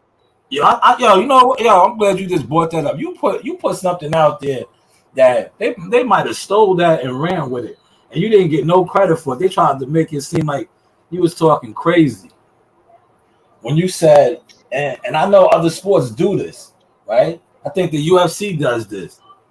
You said they should fight for 40-40, and the winner gets that other 20. Oh yeah. If they want That's the a couple years old, bro. If they want the 64, if they want the 60-40 split. I know other sports do shit like that. Yeah. I think they did it before in boxing, bro. I don't think that's the first time. I seen you say that. I forget what show it was on. And they was just shooting it down like, yo, that's crazy. That makes perfect sense. Especially if you're confident in your ability of winning the fight. Right. And now check this part out, Showtime. Here the part, man, just had me like, why not 40-40 and 20? It's because they talking about he was trying to bet Colbert his whole purse that he was gonna lose to the ghost, right? Yeah. I'm like, he'll bet him, he'll bet Ryan Garcia, but he won't bet on his own self. Man, talk to him, Showtime. Oh man, I seen that, man. I was like, he won't guarantee money, but he want to bet Chris Colbert his purse that he can't win. Man, I see, and I was like, yeah, I was like, D-Ray, a valid point right there, man. I was like, they tried to shoot it down like it was crazy. I was like, nah. At the end of the day, that makes perfectly sense. If you're confident in your ability and you know you're gonna win, why not? Hey, and you know why I had stopped saying it at the time is because the person I said it to, they said, "Oh no, man, the suits would never go for that because they want their money." You know what I'm saying? They don't want to. Al Heyman's not gonna gamble on whether EJ gonna win Oh or yeah, not. nah, at all. He getting his money up front. That's where they going. That's where that That's 20% he's a or that businessman. 40% you want. Yeah, that 20%. That's where that's Yeah, going. Go ahead, bro. he's a businessman. No, Yeah. that's not. Yeah. Especially back then too, they was talking about different promoters, different networks. So, you know, but I'm like, man, with the same promoter or the same, you know, network, it seemed like it would be easier to make it like that though. Absolutely. Like you said, the business guys, they're not going for that. Oh Yeah. no. That's Hey a man, but I just say that kind of stuff though, just to get at them though. You know what I'm saying? Because I'm like, yeah, I don't want 50-50. Okay, then let's go where the loser get 40% and get it on, you know, and they're like, no. yeah, now that's a bad gamble. Right. But I'm just saying, hey, well, that's what you're saying on record. You know what I'm saying? And you see, Bud came out with his post telling them, hey, I stand alone. You know what I'm saying? I don't Man, need no entourage. Entourage, yeah, that was a good one. That was a subliminal shot. That was a subliminal ball, like a Jay-Z dart. You know what I'm saying? That was a good Jay-Z dart. But hey, listen, You let me gave it to wrap him. this up, man. Yeah, I appreciate you All right, good bro. brothers Thank on you. here, man. Shout out to Blessings, World man. Combat Hey, I enjoyed Sports. it, bro. Yo, give your final words, D-Ray. Thank you, my man. Showtime. I apologize. Trying to step all over the exit. But thank you, man. Combat, thank you very much. Ronald Finkley, thank you very much. Y'all added a lot to the show. I did want to say this last thing though, is I think I would give Fighter of the Year to Devin Haney for going undisputed, taking the risk, betting on himself, going out of town, and coming back victorious. I holla at y'all though, man. Blessings. Yeah. Peace to you too. And that's not a bad pick either. Shout out to Team Haney, Devin. You know, salute to them. Combat, you still there? Combat muted his mic. He must be on a call. And yeah, we're gonna wrap this up, man. Dope show today. 3 hours. Very informative. Very positive vibes, man. Like I said, salute to Ronald Finkley. Salute to D-Ray as well. Salute to my guy, World Combat Sports. Definitely check him out. He's probably putting something together right now. World Combat be cooking. Definitely subscribe to his channel. Subscribe to, all the channels that you like, and listen to all the channels you like.